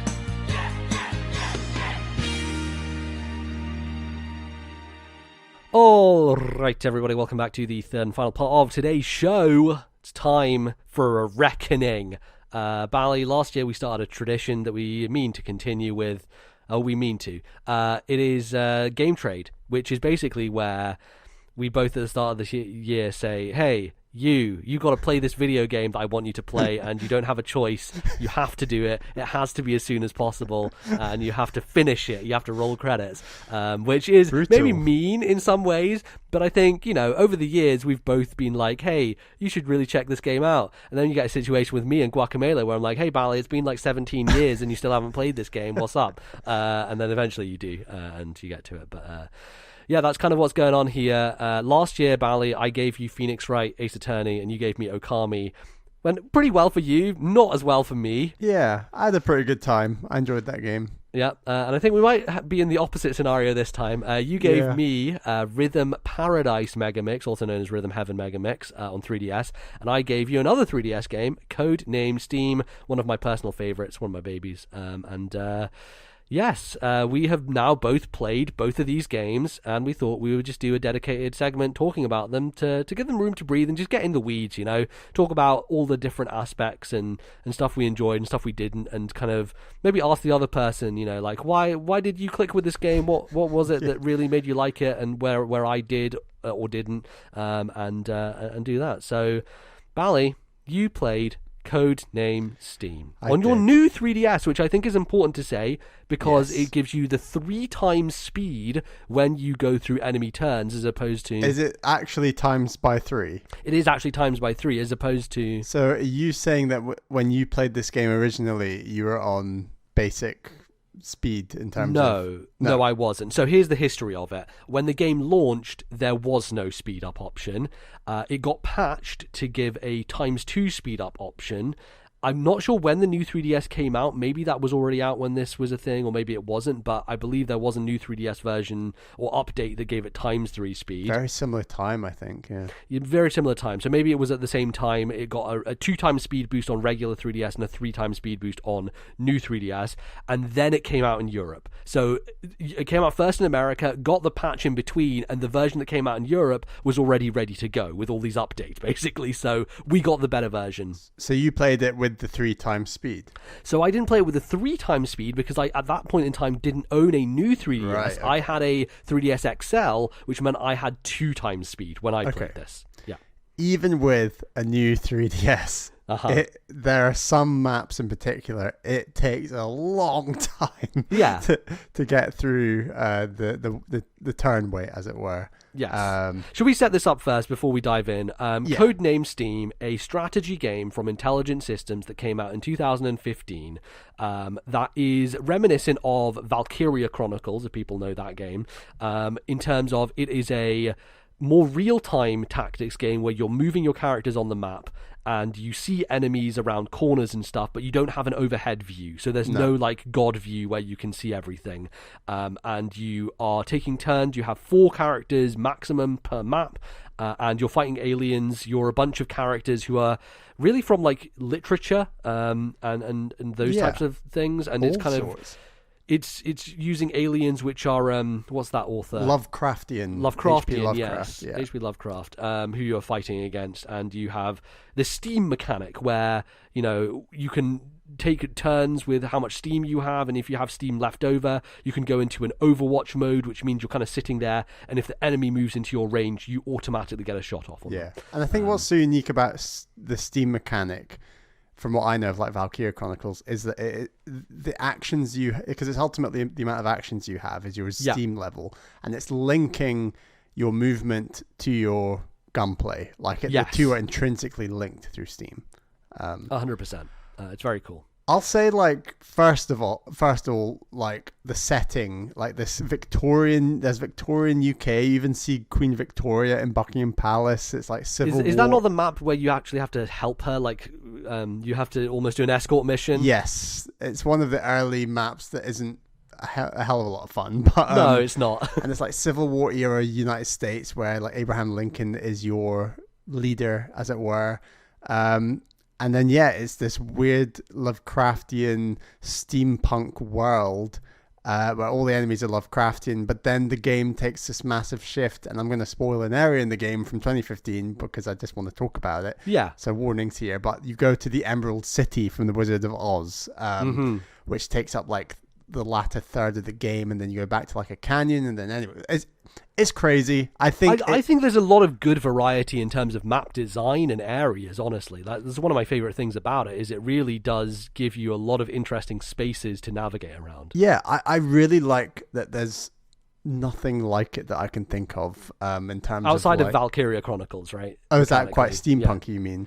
No, yeah, I'm talking more about mechanics as opposed to aesthetic. Oh, sorry, I meant setting purely. But yeah, it really, the setting is just wild and weird, and playing as like the Scarecrow and Lion, and there's even like what's his name? I've forgotten his name already. Like, but as you say, from American literature, like it's just crazy the characters. But there's also like a couple of characters. Tiger Lily, who's like from Peter Pan. Right.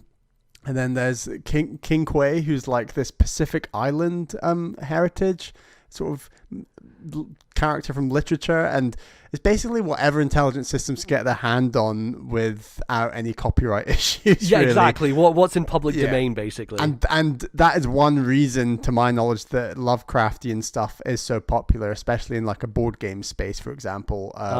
It's all sort of copyright free, and Wizard of Oz, I believe, is also largely copyright free. It's weird. So they took all these, as it were, copyright free characters and put them together, and it's zany and weird, but this idea that all these characters exist in this world does kind of make sense. And to tie it all together, it's got an art style that is reminiscent of Silver Age comic books, right? So you have these like paneled cutscenes that you go through that are really cool and dynamic, and I like the 3D. The 3D definitely makes this game look a lot better, because I remember that there was the first ever time this was revealed was a round table. Was like, oof.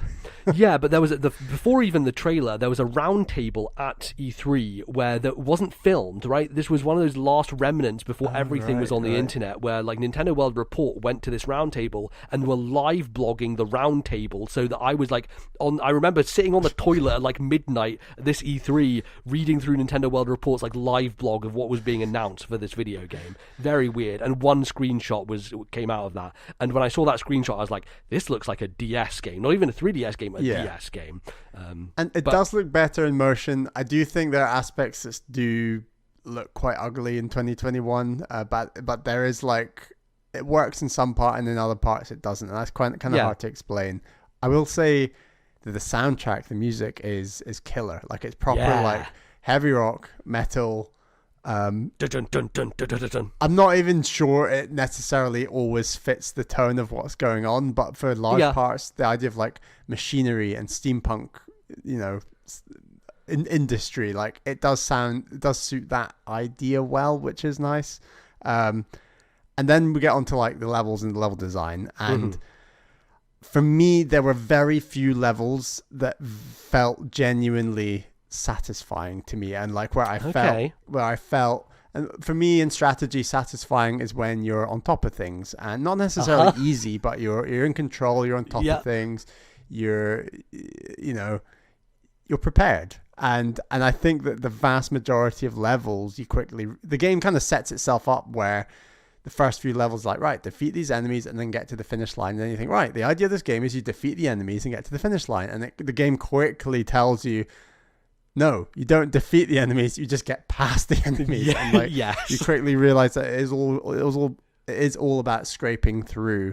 And as a result, that's why my favorite character in the game is actually Lion from Wizard of Oz, because he can jump forever. Lion's right? got this ability to jump, and there are so many levels that end simply by one single character getting to the end zone. And there's even levels with like a boss that's blocking the end zone, and then if you're Lion, you can literally jump around the boss to like get into the end zone. Wait, really? You just jumped over a boss and beat the level? Yeah, there's a couple of levels. There's somewhere it is impossible, but there's somewhere you can just jump past the sort of pseudo final boss, as it were. Damn, dude. So yeah, Lion was clutch in that sense. Some of the levels are nicely designed. I like the ones that are more, where they're more linear, and then the enemies coming out is more like a surprise. So it does feel like a genuine, almost like a D&D campaign kind of survival aspect, where you are getting through these corridors and surviving, and you don't know what's going to pop out, but you can kind of endure it and survive and move on, and you know where the finish line is. I think that's quite important. There's some levels where wow, I've never thought of that comparison before, but a D&D campaign with four characters, like it fits like a party, right? And you don't really know what's ahead. You're kind of,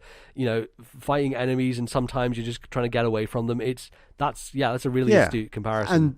But there are some, but when does D&D become unfun? When there's trapdoors, and when there's all of a sudden an incredibly brutal enemy, and there's just a confusing level design. And this game does have spades of levels that have these combinations that can make them incredibly frustrating. And I think the game doesn't do a great job of balancing those more satisfying levels.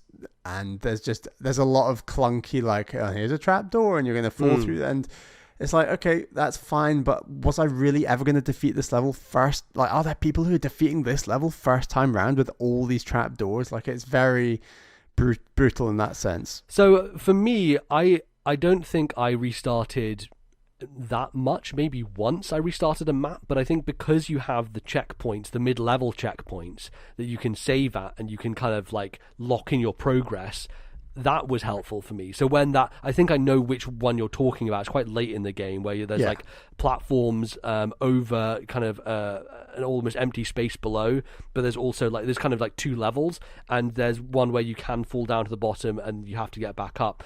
That space, I remember there being a checkpoint right before that area, so I remember going through that and being like, oh, okay, well then I just reset back to the checkpoint and I knew what was going on. So it doesn't require you to, in a Fire Emblem sense, restart the entire map all over. You know? There are some really good checkpointing generally that can make some of the most brutal levels considerably better. Yes. But there are still parts of the most brutal level in the game. Okay, so I think the final level you do in the Emerald City, you basically face like this gargoyle, like kind of behemoth demon kind of looking boss, and in that level you have to defeat it, and that's how you end the level. This boss like has this really weird combination where when you're spotted, it will open its wings, and then while its wings are open, you can use other characters to shoot like under its wings, and that's how you do damage. Right. But it doesn't always work. It doesn't always work like that. And what I thought, am I doing something wrong? How does this work? So I scraped through that boss fight, got past it, and I thought, right, great, next level. There's a level later in an ice area, very near the end of the game, where there are two gargoyles on two separate points that are blocking the end zone goal that you have to get to. Is this where you have to split the party into two different characters? characters? You've got to split the party, but I was like, right, so I'll just do what I did to defeat the last one, and I'll send all my party around that side. And for whatever reason, I looked this up online, and no one could work out a distinct system to beat these gargoyles. Every single person I'd look at, and this was also an issue with this game, is that so few people played it that the knowledge of there's nothing online. The knowledge of how to defeat a level online is very minute. So it's just a handful of people scrapping their way through the game is what I read basically. Yeah. And there was no rhyme or reason to defeating these gargoyles in particular, and it made it incredibly difficult. Was it just like you're trying to take a shot and the shot just doesn't do damage? And was it that type of thing? No, it was like, right, its wings are closed, I'll get close. Oh, it spotted me and it's shooting at me, but its wings are still closed. And okay, now the wings are open, let's get in there and do all this damage. And I'm doing all this damage, and then I'm getting it down to almost death, and then it closes its wings. And it's just like this infuriating like system where it didn't feel like it was a set number of shots or something that could find the weak spot. And maybe you're not even meant to defeat them necessarily, you're meant to just get them. But what I was finding was I'd put one character on one side, one gargoyle would go to it, and I'd be like, right, great, I'll now go the other way. But then on the other way, the other gargoyle would just go to that way. So it almost felt like the level would have been better designed if it was just the one gargoyle that you're trying to lure out the way and you sneak in behind its back. The fact that there are two made me think that you're not meant to sneak past them, you got to at least defeat one of them, and that felt incredibly infuriating. Combined, this level also had like these little flying enemies that stun you. And one of my biggest issues with the game is the hitbox nature, like you just mentioned. Like, yes, yeah, it's not consistent. Nope. And I love the idea that there are enemies with like these pink weak spots, and if you hit the pink weak spot, especially close up with like a shotgun or something, you're going to do a lot of damage, and that's very satisfying, and that works well. I like that. Yeah. However, there's like these little enemies, and even with like the nub on the new 3DS, which by the end of this game was wearing out quite badly. No. Like it's not wearing out badly, but like the rubber itself is like splitting, and it's getting used basically. Because my nail, it's almost being cut by my nail because it was easier for to use it using my nail. Anyway, okay. My point is like these enemies, these little flying enemies that stun you, you are meant to be able to defeat them, but on certain maps the distance, like they're flying in the sky, is so awkward that your reticle kind of says, oh, it's locked on, it's not, it's locked on, it's not, and you try shooting and it shoots air. And like shooting air in this game is so punishing because that's a use of your steam, like that's your whole turn. Like you can't, there's not really an undo function once you've made a shot. Like it's incredibly brutal in that sense. So these things were stunning my characters as I'm trying to take out at least one of these horrendously bad gargoyles at the same time, and it was driving me absolutely up the wall. And I must have reset that map like 4, 5, 6 times, and damn, 6th time I just got lucky. I had like one last character on like very low health, and the gargoyle literally turned around. I think it might have been targeted. I thought she was about to die, and she survived with like the smallest amount of health, and then I just scooted across the finish line. And I was like, my God, I can't believe how long that took. And I almost exited the map and lost the progress because I wanted to restart the following map, but I hadn't reached the checkpoint, so I almost lost that progress. Somehow it didn't, and the game wasn't clear about. Does it not save? I thought it saved between, because I know it's like 1, 3, 1, 1, 1, 2, 1, 3, right? Like sometimes each chapter or whatever it's called will have multiple missions within it. It does. I was worried when I exited to the main menu map, whatever, that when you go back in, you go back to 1, and you don't actually go to 1. No, it does save. So that is good. So yeah, stuff like that was absolutely infuriating. Yeah, I know what you mean with like the small enemies. That was definitely, because I remember getting Tom, whatever his name is. He has like Tom the little Sawyer, punch glove. Yeah, the punch glove, which usually is used to take out those small enemies because it's more accurate on them or whatever, something along those lines. But even him sometimes would just not work out. That is absolutely, I am down with that criticism. That is 100% true, that yes, you will, and this frustrated me in elements when I was playing the game even, was you will take a shot at something and it will miss even though it says it was going to hit, and that needed to be refined. That needed to be, I think, a bit more digital than analog, right? Like there's a bit of analog nature to the way that you aim and you fire and you get shots off in this game, which Valkyria Chronicles does generally quite a good job of, although sometimes it can be a bit jank in that as well. But for the most part, that game kind of nails it, where this one felt like it needed a bit more refinement in those particular elements. But I think I remember maybe what that section is. I just remember having my 2 party members in 2 different spaces with like these walls in front of them, maybe. Is this the same level? I'm not sure if it is. But I split the party, and I don't know, I felt like that was a very satisfying level, but I don't know if it's the same one you're talking about. Again, I've only played through this game once, and it was a while ago. So. The end game is really brutal, I found, generally. It's tough, yeah. The sort of final level, before the final boss, as it were, you're going deeper and deeper, down into like this cavernous area to like hit a switch that opens a door, and the door that you open is right back up at the top, and in the time that you've come back up to the top, they plonk another couple of those gargoyles down on the exit. And I was like, this can't be happening to me again. I can't do this. Your life flashes before your eyes. But that level, there's more space to like dodge around them, and I think it was a case of Lion just kind of jumping to the end in some part. But my God, it was brutal at the end. And yeah, I don't know whether you think the game is purposefully doing this or not, but I think the game could do a better job of the enemy overwatchers, as it were, telegraphing better the fact that they are in Overwatch mode, or whether it's almost meant to be uncertain that, oh, I might get caught, you know? Yeah, for me, I was always very careful moving forward because there's any chance that they could be in Overwatch, right? Like, that's kind of how I treated it. Was I don't know if they are or not, because there's no indication, and like even them coming towards me, they don't know that I'm in Overwatch, right? So you think the game is designed that there isn't meant to be an indication, and it is like I think so. I think when you look at what the game is, right, where you don't have a lot of information going forward, it can be quite brutal, and it is trying to give you that sense of this is an overwhelming force and you really just got to get to where you got to go, and you're not supposed to kill all these enemies. You're not supposed to, get experience and wipe them all out and finish the map with an empty slate, because for the most part there are some maps where they will endlessly spawn enemies behind you, so it's literally impossible to do that. So for me, it was always about, and the reason I liked it so much was it was just so intense. It was a really difficult and yet, for me, rewarding game, because it was rewarding in the sense that it wasn't about, getting all the enemies off the map. It was about, how do I get there in the best way possible while keeping as many people alive as possible, so that I can finally get the satisfaction of getting over the finish line, being like, oh, like the exhale of like, oh, I made it, And for me, that really worked. But I totally understand for a lot of people, it just doesn't, and it gets very frustrating. Yeah, I had those moments that were very satisfying, as like that relief, and it is very difficult. And then there were other moments it was very frustrating. It's like, I just defeated that enemy.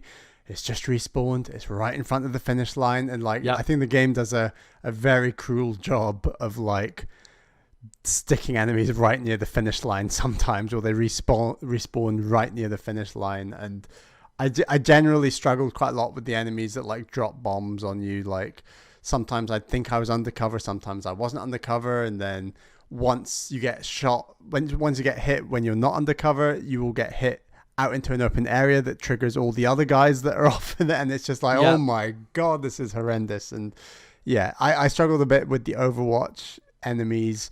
I should say there is a cool action element where if you get near an Overwatch enemy and you see their lasers swinging around, you can like duck for cover if you have cover in time, where you can like literally move in, which felt quite good. Like a real time, like it's similar to Valkyria Chronicles. Like when you're moving in Valkyria Chronicles, an enemy can just start shooting you, and you can be like, oh shit, I'm just going to end my turn now, because by ending my turn, then that stops them from actually being able to do anything. Which is slightly different from what you're talking about, but a similar kind of idea of using the real time nature of it to manipulate it in some way. And there are like these very, very strange, completely different style of levels where you play as a mech that Abraham Lincoln goes in, that is just bizarre and weird. And I like them as a respite from all the stressful strategy, but I think generally they're just not amazingly well implemented and kind of pointless generally. I kind of like them as like they're almost like cinematic set pieces, right? Well, this is a nice 5-minute break, and and they're like considerably easier than the rest of the game. Totally, which is weird. And I actually do like the way that this game ends, and there is actually like, sadly, there's like this cliffhanger and suggestive thing that is obviously designed for a sequel that we will probably never get. We will never see it, yeah. But I enjoyed this game enough where I would be interested in a sequel. Like I did like it. And I think that they could refine this to make it something really special, honestly, right? Yeah. Like you look at the core of it and its ideas and some of the stuff it does, and it just doesn't quite nail the execution. But like given a bit more like resources, time, like thought, they could make something so special with a sequel to this game. For a game that relies so much on clutch moments and narrow, nail-biting, knife-edge, not dice rolls, it's not dice rolls, but like strategic moves when you have like a system that's so fine as that, the fact that there are flaws in that system when it comes to some of the aiming and accuracy of the weapons can really just rip the rug from under you in a way that feels horrendous, more so than perhaps a basic action game, you know, like the fact that it is so reliant on these mechanics. You just want occasionally the mechanics just fall flat a tiny bit. By and large they don't, it works fine, but there are just those small moments where it's like, damn, this is infuriating. And a couple of types of enemies that are just ever so slightly too brutal for me on certainly a normal difficulty. I would have just liked them to have been turned down a little bit perhaps. But overall it's a very unique game. I've never really played a game like it. I've not played Valkyria Chronicles, and I still want to give Valkyria Chronicles a go at some point. So honestly, like, I think you will really like Valkyria Chronicles if you liked the kind of the core of what this game was going for, even if it didn't like kind of nail what it was going for. And I really like that they don't incorporate RPG mechanics. Like, I'm really glad there's not like this progression that if you feel like you're not killing enough enemies, you're going to be behind a bit like a Fire Emblem or something. Like it's nice that it's a bit more advanced towards in that style, that there's not that progression, which works for me personally. Like, I prefer that. And it's nice because it means that you don't have to worry about bringing certain characters in so that they can level up, so that they can be good enough for later, because it gets rid of the issue of, oh, I'm just going to stick with these 4 characters because they're the ones who are the highest level, therefore they're going to be my best options. It allows you to just vary up your playstyle so often and just take all these different characters in, which for me was one of the strengths of the game, right? I don't know how you felt about all the different abilities the characters had, but like for me, stuff like Randolph, where he throws is like meat or whatever, he throws like bait over so that enemies can get distracted by it. Yeah, really cool. I used him in the very final boss, and he was so clutch in that fight. Because that final boss is all about getting to the back of the boss, and how do you get to the back, then you throw the meat to the front, and then he'll go after, like, very cool. I think that's an area where the game overdid what it even had to do, in my view. Like, this is every level has 4 characters in your party. The fact that they've got 12, I think it's 12 or 16, might be 16. A lot of characters. I can't remember if it's that many, but there's a lot of characters, and there's some that you maybe only play for like 1 or 2 maps and then never play as again. Like, the fact that they have still designed those characters bottom up to like fulfill a role, like, it's very impressive, the sheer number of characters, where they could have got away with putting in like 6 or 8 characters. The fact they went to like 12 or 16, like, is very impressive. And as I said, they're kind of the history of each character. They don't delve into any one character's history. You're kind of just left there to work it out largely. But I like the idea that they just come from all these different like literature bases, and it's cool. It's quirky. It's strange. For sure. So yeah, I had a decent time. It's a pretty good game. Yeah, I think you.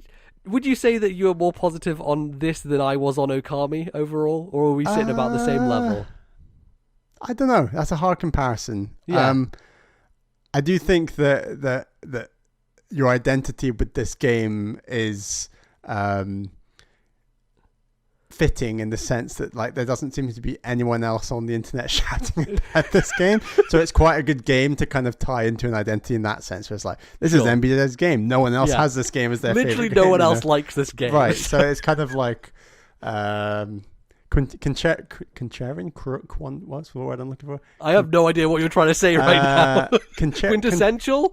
Contrarian, sure, yeah. A little bit contrarian, but it does hold up for the most part. It's just there's some really rough stuff in there that takes it down a considerable few pegs for me. But totally, and I know you're like that. I know your taste when it comes to things like, if something frustrates you in a game, you're going to mark it down a lot more, and I totally get that.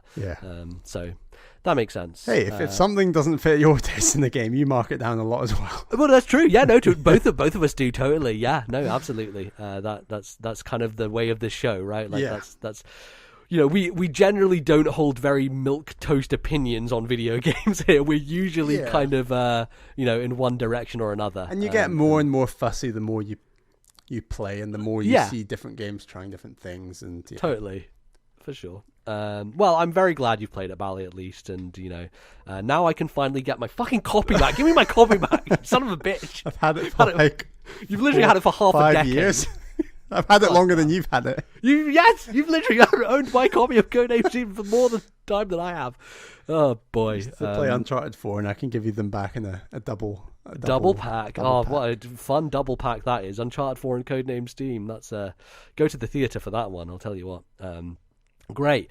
So let's transition to my game, the one that you told me to play, Rhythm Paradise / Heaven Megamix. I think this came out 2016, I want to say. Yeah, I believe so. It was. So I remember I was playing Phoenix Wright 6, and you were playing this around the same time. It just came out, and I was like, I need something to play. And I think even you might have just said, "Oh, why don't you try Rhythm Heaven?" You know, and I'm like, "Yeah, never tried that." Yeah. Because it's one of those Nintendo franchises neither of us had really... I mean, technically, back in the day, on my Ace card on my DS, I downloaded Rhythm Heaven, the DS one, I can't remember what it was called, and played some of that, and was like, wow, this is really fucking hard, and never got past a certain game in it, because it didn't let you get past it. You had to finish it to get past it, and then never really went back to it. But I was always curious about it, and we listened to RFN, and James Jones there is a huge Rhythm Heaven fan, and talks about those games. The Wii one especially is one that I think is often brought up as one of the best ones in the series.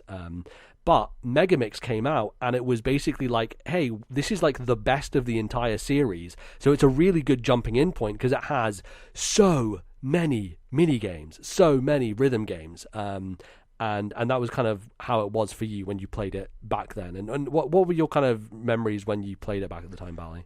It was like the zaniness of WarioWare combined with just this kick-ass soundtrack and just such solid, mechanically like actual rhythm games. And I'm someone who, do I have rhythm? I think I have a decent amount of rhythm. Like, I think I'm fairly good at this game. I don't think I'm amazing at this game, but equally I'm not one of those people who just, because I have heard about people who just play this game and like, I can't do anything. Like, I can't progress at all. So yeah, I had an absolute ball with this game. I think it's just a really crisp game and experience on 3DS, and I love that. I love that it's just away from anything touchscreen related. It is just buttons. I prefer that with rhythm games. And I think I played Rhythm Thief either just before or just after this game, and this completely stomps all over Rhythm Thief. Oh, it wipes the floor with Rhythm Thief. As like a rhythm game. Like, this is... In many ways, I actually do prefer this to WarioWare. As much as the gameplay of WarioWare is more interesting, the fact that they just incorporate all these zany situations, what do you even call them, like pieces? They're not even like mini games in a traditional sense. They're just... I would call them rhythm games. Rhythm games, exactly. And they're just so zany and like... You know when you've come back and you've played like some anime Japanese game, and I'm like, yeah, so it's not really my cup of tea. Like, and I always put it down to, I'm just not into that style of Japanese craziness. Like, this is my style of Japanese craziness. Sure, like, this is, yes. I prefer this kind of thing way more to, anime JRPGs. Let's just say. Yeah, totally. Yeah, this is my kind of game. Loved it. Yes. So. Rhythm Heaven Megamix, I'm here to say, is better than WarioWare, definitively. Yes. This game is fucking fantastic, and I absolutely had a blast playing it. So it's weird because they kind of try and tie a story into it when it's not really necessary, but there's a weird like emotional payoff to it at the end, and I don't know. It's like a proper story mode, yeah. Yeah, so like you have this character Tibby who's like, oh, I fell down from Heaven World and I'm trying to get back. So you go through all these areas and you meet these weird characters, and they're like, I'll let you pass this gate, but first you have to beat all these mini games. So there's usually 4 mini games that you play, and then you open the gate and you get through them. And I think the pacing is slightly weird, just in the sense of you have to learn each of these games before you play them. And so when you're going into them, you're like, okay, we're going to practice this. So it's going to teach you, okay, for this one, you need to press A at this point when there's an apple rolling along the ground, then a lemon rolls, and you need your timing to be a little different. It's a little bit vague. They give you some of the keys to the castle, as it were, but they don't tell you this is exactly how you do it. It's kind of like suggestive. But the weird thing is if you keep fucking it up in the practice mode, the bottom screen will eventually show up and be like, okay, we're going to show you the individual beats here, and this is where you're supposed to press A, this is where you're supposed to let off the A button, this is a half beat here, so you have to do it on the half beat. So there were multiple ones which I found like I don't understand what rhythm I'm supposed to be doing here, and so the bottom screen does come in handy to be like, this is when I should be pressing it, this is what I should be doing. So it's nice that it has that kind of, it's almost like a fail state tutorial, where the actual tutorial it gives you isn't really teaching you what to do. It's more so being like, okay, here's the situation, figure it out. And then if you can't figure it out, they're like, okay, all right, come here, we'll show you on the bottom screen exactly what to do. So it's a nice way of doing it, because it means that if you get it, you don't have to slow down to like look at the touch screen and figure it out very slowly. You can just get back into the game, versus if you are having a hard time, it then helps you out, which is quite nice. And so it starts off quite simple, and I think like it definitely improves as it goes on, because it starts out really easy and you're like spending almost longer doing the practice mode than you are doing the mini game. And oftentimes I would do the mini game first time and get a gold first time, and I was like, okay, cool, like I'm figuring this out, I'm getting this, quite easily without much trouble. But then there's like also that medal, which is purely tied to a single note hit in the mini game, which I think is so I don't believe the medal is tied to that. There's a star, and the star sorry, I'm getting them confused. You got like an overall rank and a star. Right. The star definitely gives you a higher score. It bumps your score. But how well you do, like if you do really badly but you still get the star, it won't give you a gold necessarily, no. right? You the need star to is have... it's like a flagpole in Mario 3D World or something. It's like an extra bonus that doesn't really relate to anything else. And you only get the star if you hit a perfect note, right? Yeah. And the really clever thing about this game and the way it displays it, right, is when you hit the notes, it shows you on the touch screen where in relation to the center you have hit the note. So you can see if you're hitting it early because it will be closer to the left side of the screen. You can see if you're hitting it late because it'll be closer to the right side of the screen. And when it hits the center, it does this kind of rainbow burst as opposed to like the gold stars that come out when you do a regular hit. So if you're just nailing every single one, it'll be like rainbow, rainbow, rainbow in the center of the touch screen. And so you always know, and you can always help yourself, like recorrect yourself if you're off pace and you are trying to get back in rhythm. Just even looking at the bottom screen, not even the top screen, can help you sometimes just keep that pace and keep that rhythm. And as I remember Jeff Gerstmann was talking about with the quick look for this game, you can almost close your eyes completely and play this game because it is so tied to the music. Turn that sound up, close your eyes, like over your headphones, just like don't think about anything else, and it's almost like the best way to play this game. Yeah, I actually found myself, so my family were downstairs watching a movie, and I was down there, and I was like, okay, I'm not that interested in this movie, but I'll sit here and I'll play Rhythm Heaven at the same time. And so I had my headphones in with the volume a little bit lower on Rhythm Heaven while half watching the movie. And I was nailing some of these mini games, kind of doing two things at once, weirdly, right? Like it's almost one of those situations where having your focus on something else almost helps you more than having your focus wholly on the game, because... Well, that's what I was going to say was when you say doing two things at once, I think where this game is more difficult is when your brain is trying to align the visual thing happening on the screen to the sound happening, when 100%. In reality it's easier for your brain to only do one of those things. In this case, look away from the screen and just do the music, and then your brain can obviously still be watching something in the background, but as long as you've got that rhythm and you're not think. I found this one with the table tennis one especially, like I was literally just about to bring up the table tennis one, because it is the perfect example of one where when you press it, it doesn't look like that's when you should press it on the screen. Right.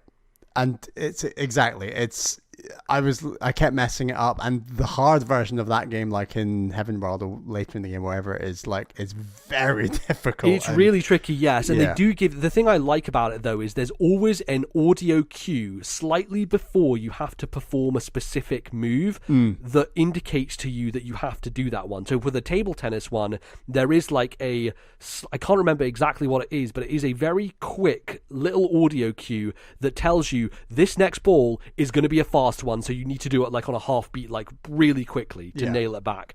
And that you do get into a rhythm with the music, and the music sets the pace to the point where you can just figure out what it's going to do next, even though sometimes they throw in weird ones to throw you off.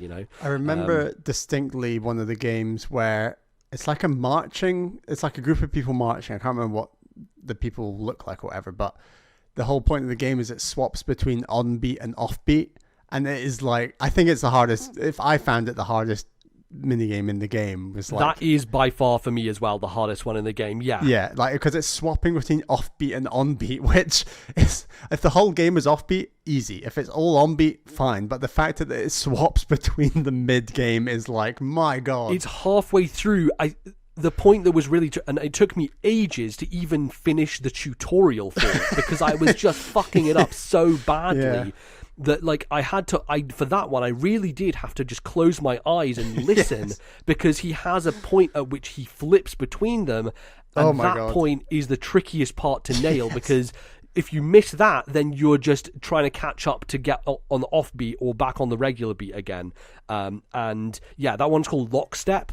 I still have a silver on it, and that's the thing, right? Like I kind of want to go back and try and get golds on all of these. Yeah, I went back and played a little bit for like 45 minutes because you were playing this game, and yeah, it was just so fun to just jump back in and try and improve on my previous medals and scores or whatever. Like, so Right. good.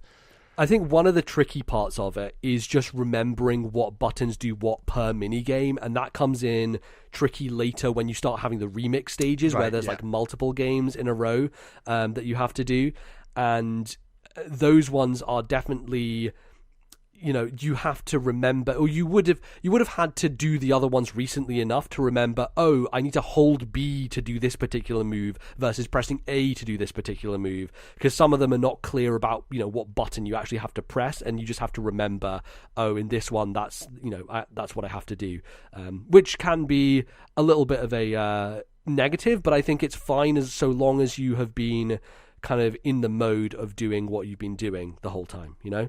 Yeah. So yeah, that's kind of at its basic core what it's doing. But I think the thing that makes it stand out and makes it really special is just the weird situations you get put in. My favorite minigame in the entire thing is a golfing one where there are two monkeys who are throwing golf balls at you and you have to hit them to get holes in one. And it is such a great beat, and the beat of it and the way that it flowed, I was nailing it so hard. And the big monkey does one that you're supposed to hit, like as he throws it, you hit it basically, because it is so fast that it basically gets to you instantly. And that one was super satisfying to nail because it's going between the small monkey who's giving you a little bit of a break, and then the big one has a different rhythm to it.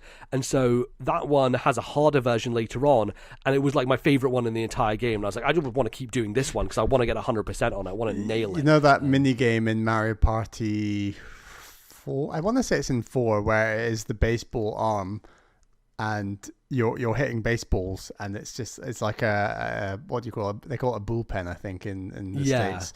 And you just see you're judging when you hit the ball based on the speed of the arm. It's like, what if we made an entire video game around that concept in some aspect? Like it's so satisfying. Pretty much.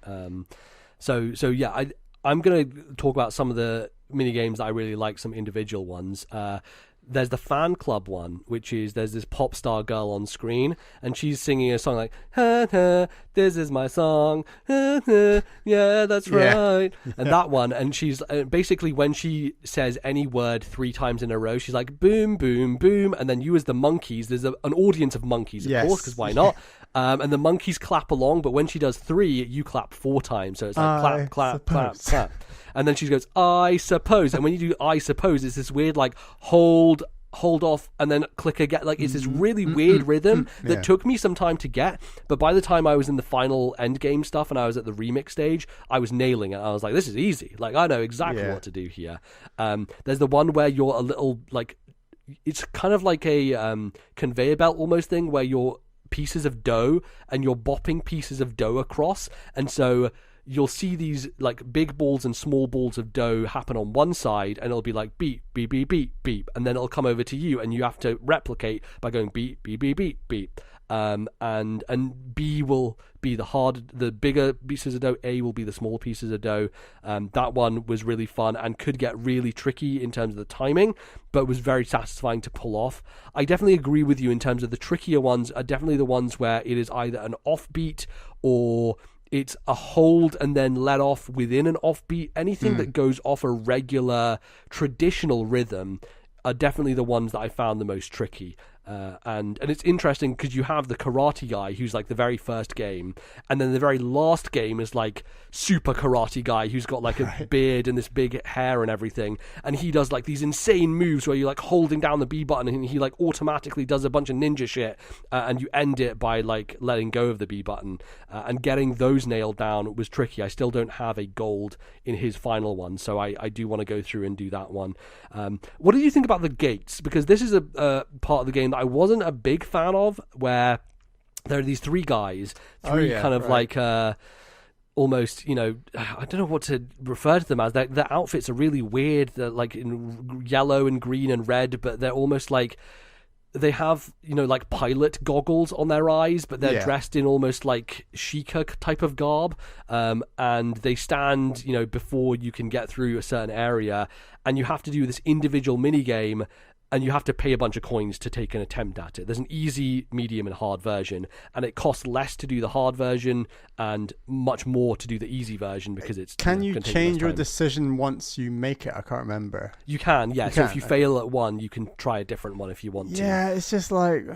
It's probably the weakest element of the game for me, because those mini games are not that fun, and you have to nail it. And if you make like 3 mistakes, you're out, and that's like 20 coins gone. And it does take a while to get 20 coins. So yeah, like risk reward is fine, but not when it's linked to like a fundamental currency that's part of the game. That's where it's like, God, these stakes are too high. I don't like this, you know. Yeah, and I guess they wanted to create that idea of having high stakes and you know, you getting through them as a way to do that. But for me, it was definitely not as fun as just attempting the mini games over and over again, because those are great. Another really good one is First Contact, where you are an astronaut on the moon and you are translating for an alien. So the alien will be like but, and then you have to go but without any rhythm to keep you on it. You just have to feel it out almost, and you're translating what the alien is saying. And then there's the harder one later on where you are a farmer, and the farmer is talking, and you are playing the alien translating the farmer for the alien people. So in First Contact, you are, transferring back to Earth so that the Earthlings can hear. And then it's almost like a narrative follow-up where the alien is then translating to its alien brethren to translate across what the Earthlings are saying, which is really funny. And they have different, little icons for that when you're doing it, which is pretty cool. But I think, you know, there are loads of really great games in this. The ones that really stood out to me are stuff that are on beat and you can really feel the rhythm. The one with the alien ship where you're blasting the meteorites and it's like boom, boom, boom, boom, boom, and then you follow up with boom, boom, boom, boom. You're following basically exactly the beat that's been laid out. It's almost like those games where, you know, you'll see a square panel with 4 different lights, and it'll be like blue, yellow, green, yellow, and then you have to replicate it by going blue, yellow, green, yellow. But it's that idea just given with the beat and given those types of ideas. So yeah, it's really cool, and I think the main game has this weird thing where it almost finishes 3 different times, where you get to the end and you're like, okay, we're gonna finally hit credits, and then it's a fake out. You don't actually hit credits, and then you go to do it again. You're like, finally we made it to the very end, and then it's not, because then you go to Heaven World, and in Heaven World, that's where all the trickier mini games start popping up, and it just becomes a lot more difficult. Because they do give you more new mini games before they start remixing them, which is nice. Like, it's not just straight into remixes. Totally, yeah. So you get like 3 more worlds, and then unfortunately you have to do another trial gate. But then you get to another segment where you're doing towers. So these towers pop up a couple of times where they are 5 different versions. They're usually harder versions of games you've already done. And they're very WarioWare. I feel like WarioWare had towers or something. WarioWare had like the whole remix thing where you would just get lots of mini games from lots of different people. So you'd get Jimmy's mixed with Ashley's mixed in with 9 volts, right? It's like a set of remix, yeah, pretty much. And then the final one is always like an ultimate remix, which just strings together all the different games you had done and some other ones in there as well. And it's this one remix that all flows together, but you have to really be paying attention because suddenly it'll change. Yeah, it's all in one song, which is wild. Like that. Yeah, all in one song. So cool. Yeah, and so you really have to be focusing to make sure. you're doing it. But, you know, even just on an individual level, some of these games and the little stories they tell, like one is this really sad bear. He's called Blue Bear, and he's eating donuts and cake, and he comes home and he's like sad, he's crying. In one hand he's got a bag of donuts, in the other hand he has a bag of cake, and you like when you throw up the donut, it's like kind of 2 beats and then you eat it. The cake goes flying really high up in the air and you have to wait, and as it drops you have to eat it. And so he's just eating a bunch of food and then you realize that it is him. Basically he's going through this sad breakup with his girlfriend Bear, and then at the end you realize it's him lying in the park full up, having eaten a bunch of donuts, dreaming about this situation, but he's actually still with his girlfriend Bear, and it's all okay in the end. But he's having this sad dream about he's just broken up with his girlfriend Bear, and so as a result, he's just putting on calories. He's just eating fucking donuts and cake, and it's really funny, right? Like it really leans into the comedy and leans into the absurdity of these situations, and that's part of the reason why it elevates itself above WarioWare for me, because WarioWare kind of stops at the comedy and doesn't necessarily have the depth, whereas this has the funny stuff, it has the quick fire nature, but it also has the depth of I can improve on this score. It's really satisfying to improve on this score and just making it better and better as you go. We talked about sorry, go ahead. No, you go for it. We did talk earlier in the show about ports to Switch, and I think this is a prime candidate that doesn't need any like visual upgrade necessarily, that would just be fantastic on Switch.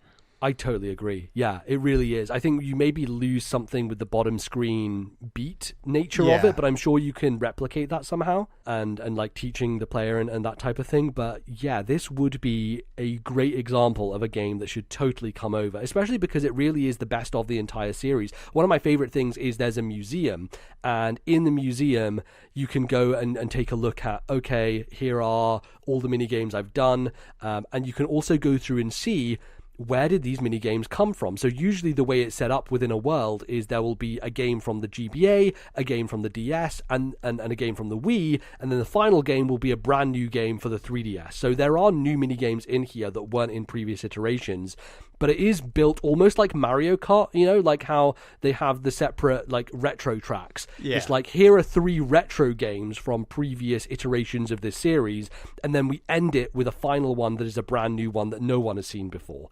And I think that's just a really cool way of doing it, right? Like you cover your bases in terms of how many games you get from all these different iterations, but you also pepper in some new stuff in there, and you can buy some other things. You can view the epilogues for these games, which are basically like little, it reminds me actually of Elite Beat Agents, where Elite Beat Agents has different endings based on how far you get through the level, or every little narrative interval it will change depending on whether you succeed or fail at a task, and at the end it gives you a little splash screen of like, did you do gold, did you do silver, or did you fail the mini game? And you can browse through all of those in the museum section. There's items as well you can buy, which kind of give you a little bit of lore, and you can read about like a funny anecdote regarding it, some kind of joke almost. But it's a smart way to package it so that if you want to go and find a specific mini game really quickly, you can go in there and just play it. I'm not sure if it keeps your score for those, but even after that, even after all the worlds and so many different ones, you can still use this currency called flow balls to go and unlock even more of them. And I've only unlocked one of them so far, because getting flow balls is really tricky. You either get them through doing the challenge mode, which is basically doing a bunch of mini games in a row, and like you have to get over a certain score in them, or you can do a perfect campaign mission, which is still in the challenge area, but it will just pop up randomly. It'll be like, oh, the perfect one is available for this particular game. So at the moment in mine is Dog Ninja, and Dog Ninja is one that I find really tricky, and to complete a perfect one you have to nail every single hit. You can't have any misses, which that doesn't necessarily mean getting 100%, because getting 100% would be getting every hit and getting perfect on every hit. So it's saying perfect campaign might be a little bit of a turn off to people, because they might assume, oh shit, how do I get 100? I've not got 100 on any of these mini games. It's almost impossible. But for that, you just need to not miss any of them, basically, and it will let you, play through and unlock a flow ball. But it's really expensive. These other mini games are really, either 8 or 10 flow balls to get them, and so that takes a long time to max them all out. But it is one of those things that I can see myself going back to this game and just, playing some of the challenge mode every now and again and seeing if I can build those up, and eventually I will be able to unlock every single game that is available here, even though, some of them I think were probably left out of the main campaign, probably because they're not as strong. Like the one I unlocked is a quiz game, and it auto fails you if you mess up the first time, and so I would imagine you have to basically perfect it in order to get it working. But anyway, there's a lot of content here, right? Like, you will be busy for a long time. And when I first, you talked to me, like, oh yeah, it took me 8 hours. And I'm like, 8 hours? Really? Like, WarioWare Gold to get through the campaign took me like 2.5. So I was like, how is that possible? But it's a combination of having some of the cutscenes that pepper throughout, and some of the story stuff, but also every mini game, because you have to practice it beforehand, just takes a bit longer to do, right? And then even if you do get it, sometimes you'll come across a hard one which will take you a few more tries to do, and will be a bit more tricky. But there's also a fun little Easter egg. There's a little model of Ashley sitting next to the curator in the museum. Nice nod to the WarioWare series. And I have to talk about the goat minigame because it's so stupid and fun. There's this goat who lives in the cafe. The cafe is kind of like the hub area where you get to. There's a street pass thing as well, which would have been great to try that out if I'd, been playing this contemporaneously when the game came out. But obviously, street pass is pretty much dead. No one carries a 3DS around anymore. But I think there's a global pandemic. And there's a global pandemic, that also is a big issue. But yeah, the Street Pass, I think, allows you to do some multiplayer games with people. Stuff like, remember the table tennis stuff from WarioWare? I think it's similar to that. Right. But I've never tried it, obviously. But the goat, who's also in the cafe, you can pick these turnips, and then you go into this feeding the goat mini game, which is like a pachinko kind of thing, where you are flicking these turnips, and the goat will eat the turnips, basically. So you just try and get it down and nail it into his mouth, and then he levels up. And as he levels up, then, you get little badges and stuff. It's not critical to gameplay whatsoever. It's a really stupid mini game, but it's really satisfying with the circle pad. Just like pull it down slightly, let go, and fling the turnip and see if you can get it in the goat's mouth. It's an absurd thing, again, that doesn't really make any sense fitting into the game, but it's there, and I really enjoyed it. So This game is fucking fantastic. I am thrilled to have played it, and it was a very good recommendation, Bally. So hats off to you for making me play through Rhythm Heaven. Paradise, Megamix. Glad you like it. It's awesome. And we didn't really talk about the 3D, but I think the 3D actually works pretty nicely in this game as well. Just adds a little bit of depth to it. Helps in some of the games, actually, in terms of like where people are in proximity to you and that type of thing. So, it's bloody brilliant. Rhythm, Paradise, Megamix. Any other thoughts, Bally? How did Game Trade go this time? How are you feeling about it? Good, yeah. I know I felt a bit guilty because I did have a better time with Phoenix Wright than you did with Okami, so I think that we're all evened out more or less. Yeah, the scales are balanced now. The scales are back in balance. Yeah. I'm very keen to do this again, probably start next year. And there's just always games on our backlogs that we don't get to, that we know the other would like but won't get to for whatever reason. So I think, Rhythm Heaven was a good one. I don't know, we'll see how this year pans out. Maybe we can do a second half of the year one, right? Because in the summer. I'm starting to feel like there's not very many games coming out this year. I've got 5 games written with release dates, and I reckon after summer I'll probably have another 3 or 4. So I think I might not even get to 10 new games played this year for top 10. Damn.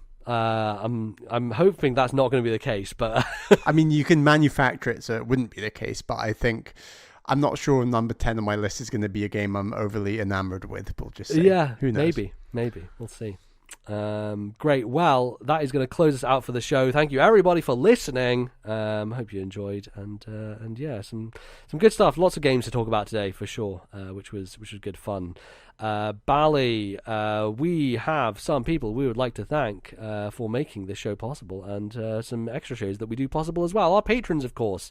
You can go over to patreon.com/ThisNintendoLife and support the show. Bally would like to thank some people. Yes, thank you to our $10 tier patrons. They are Zach S, Atari Alex, Thomas, Matthew, and my fiance Caroline. Thank you all for your $10 tier support. As Emmy said, we do a non-Tendo show, and we talk about a ton of Nintendo games. If you want to hear what I had to say about Shadow of the Colossus 16 years on, suitable number, as you said, Emmy said, yeah, go check that out. You can check out all those episodes of This Nintendo Life for a single $1. We would hugely appreciate the support.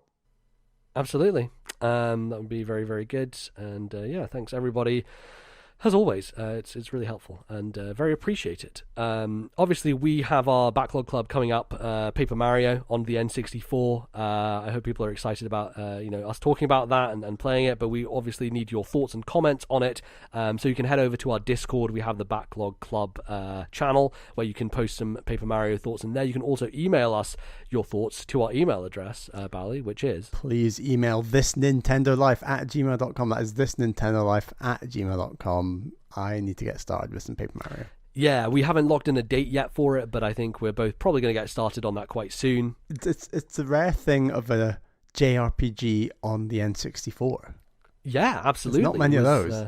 Not many. But a good one, a classic for a lot of people. And yeah, look forward to discussing that when we get to it, which should be quite soon. But again, we'll probably, I think next week we'll have dialed in when exactly we're going to, or next episode we'll have dialed in exactly when we're going to talk about it, so people can get their thoughts in by a deadline and make sure that everyone gets represented. And if you want to play it along with us, then get on your Wii U Virtual Console, get on your N64, wherever you can find the game, and play along. It'll be a fun time.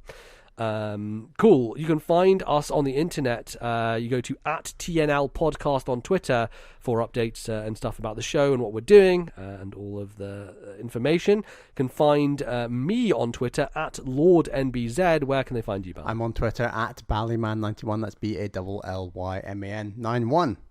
Lovely stuff. Obviously, you can find the show in various places. We're on Spotify, we're on Stitcher, we're on any podcasting app that you have. You can just search for This Nintendo Life, subscribe, download, all that good stuff, and give us some reviews if you are so willing. I know we focus on iTunes reviews mainly, but I do believe there are other platforms where you can review us, whatever service you're on. If you can do that, that would be great, to give us a bit of a boost and get out there into the audio waves, onto people's feeds and all those good things. Great. I think that pretty much closes it out. Any other things, any other business that I have missed out on, Bally? My current PC waiting time, we're at 55 working days, but my curcurrent PC is still in its becoming a lot more urgent as we speak. It is, yes. It continues to become more urgent as time goes on, and hopefully that will get sorted. And, I think the literal day that your new PC arrives, your old one will start smoking. Yes, exactly. It will putter out time and die. It just right. Exactly. I've got to nail it. I've got to get that, it's like a speedrunner, you just have to hit the exact moment, absolutely nail it down. But yeah, that's going to do us. We will be back very soon in a couple of weeks' time with some more chat about video games, Nintendo, and all those fun things. Until then, thanks everyone for listening, and we'll see you soon. Bye-bye, folks.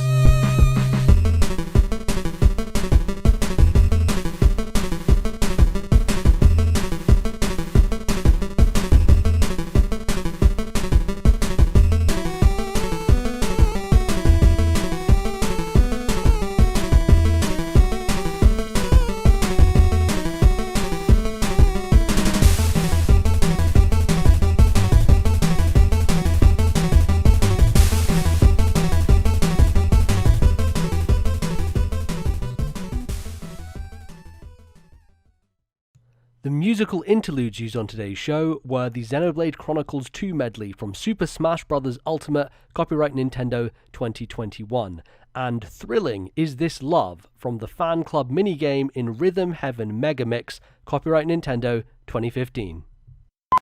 Hello everyone and welcome to this Okay. It looked like it was stopping, it didn't. Okay, it didn't. Okay, alright. 3, 2, 1. Hello, Oh God, how do I open the show now? Did I say hello, everyone? I don't. Okay, yes. Hello, You're saying everyone. a really stern voice. Hello, everyone. This is the 4th time, and my Okay. PC is annoying me. Okay, 3, 2, 1.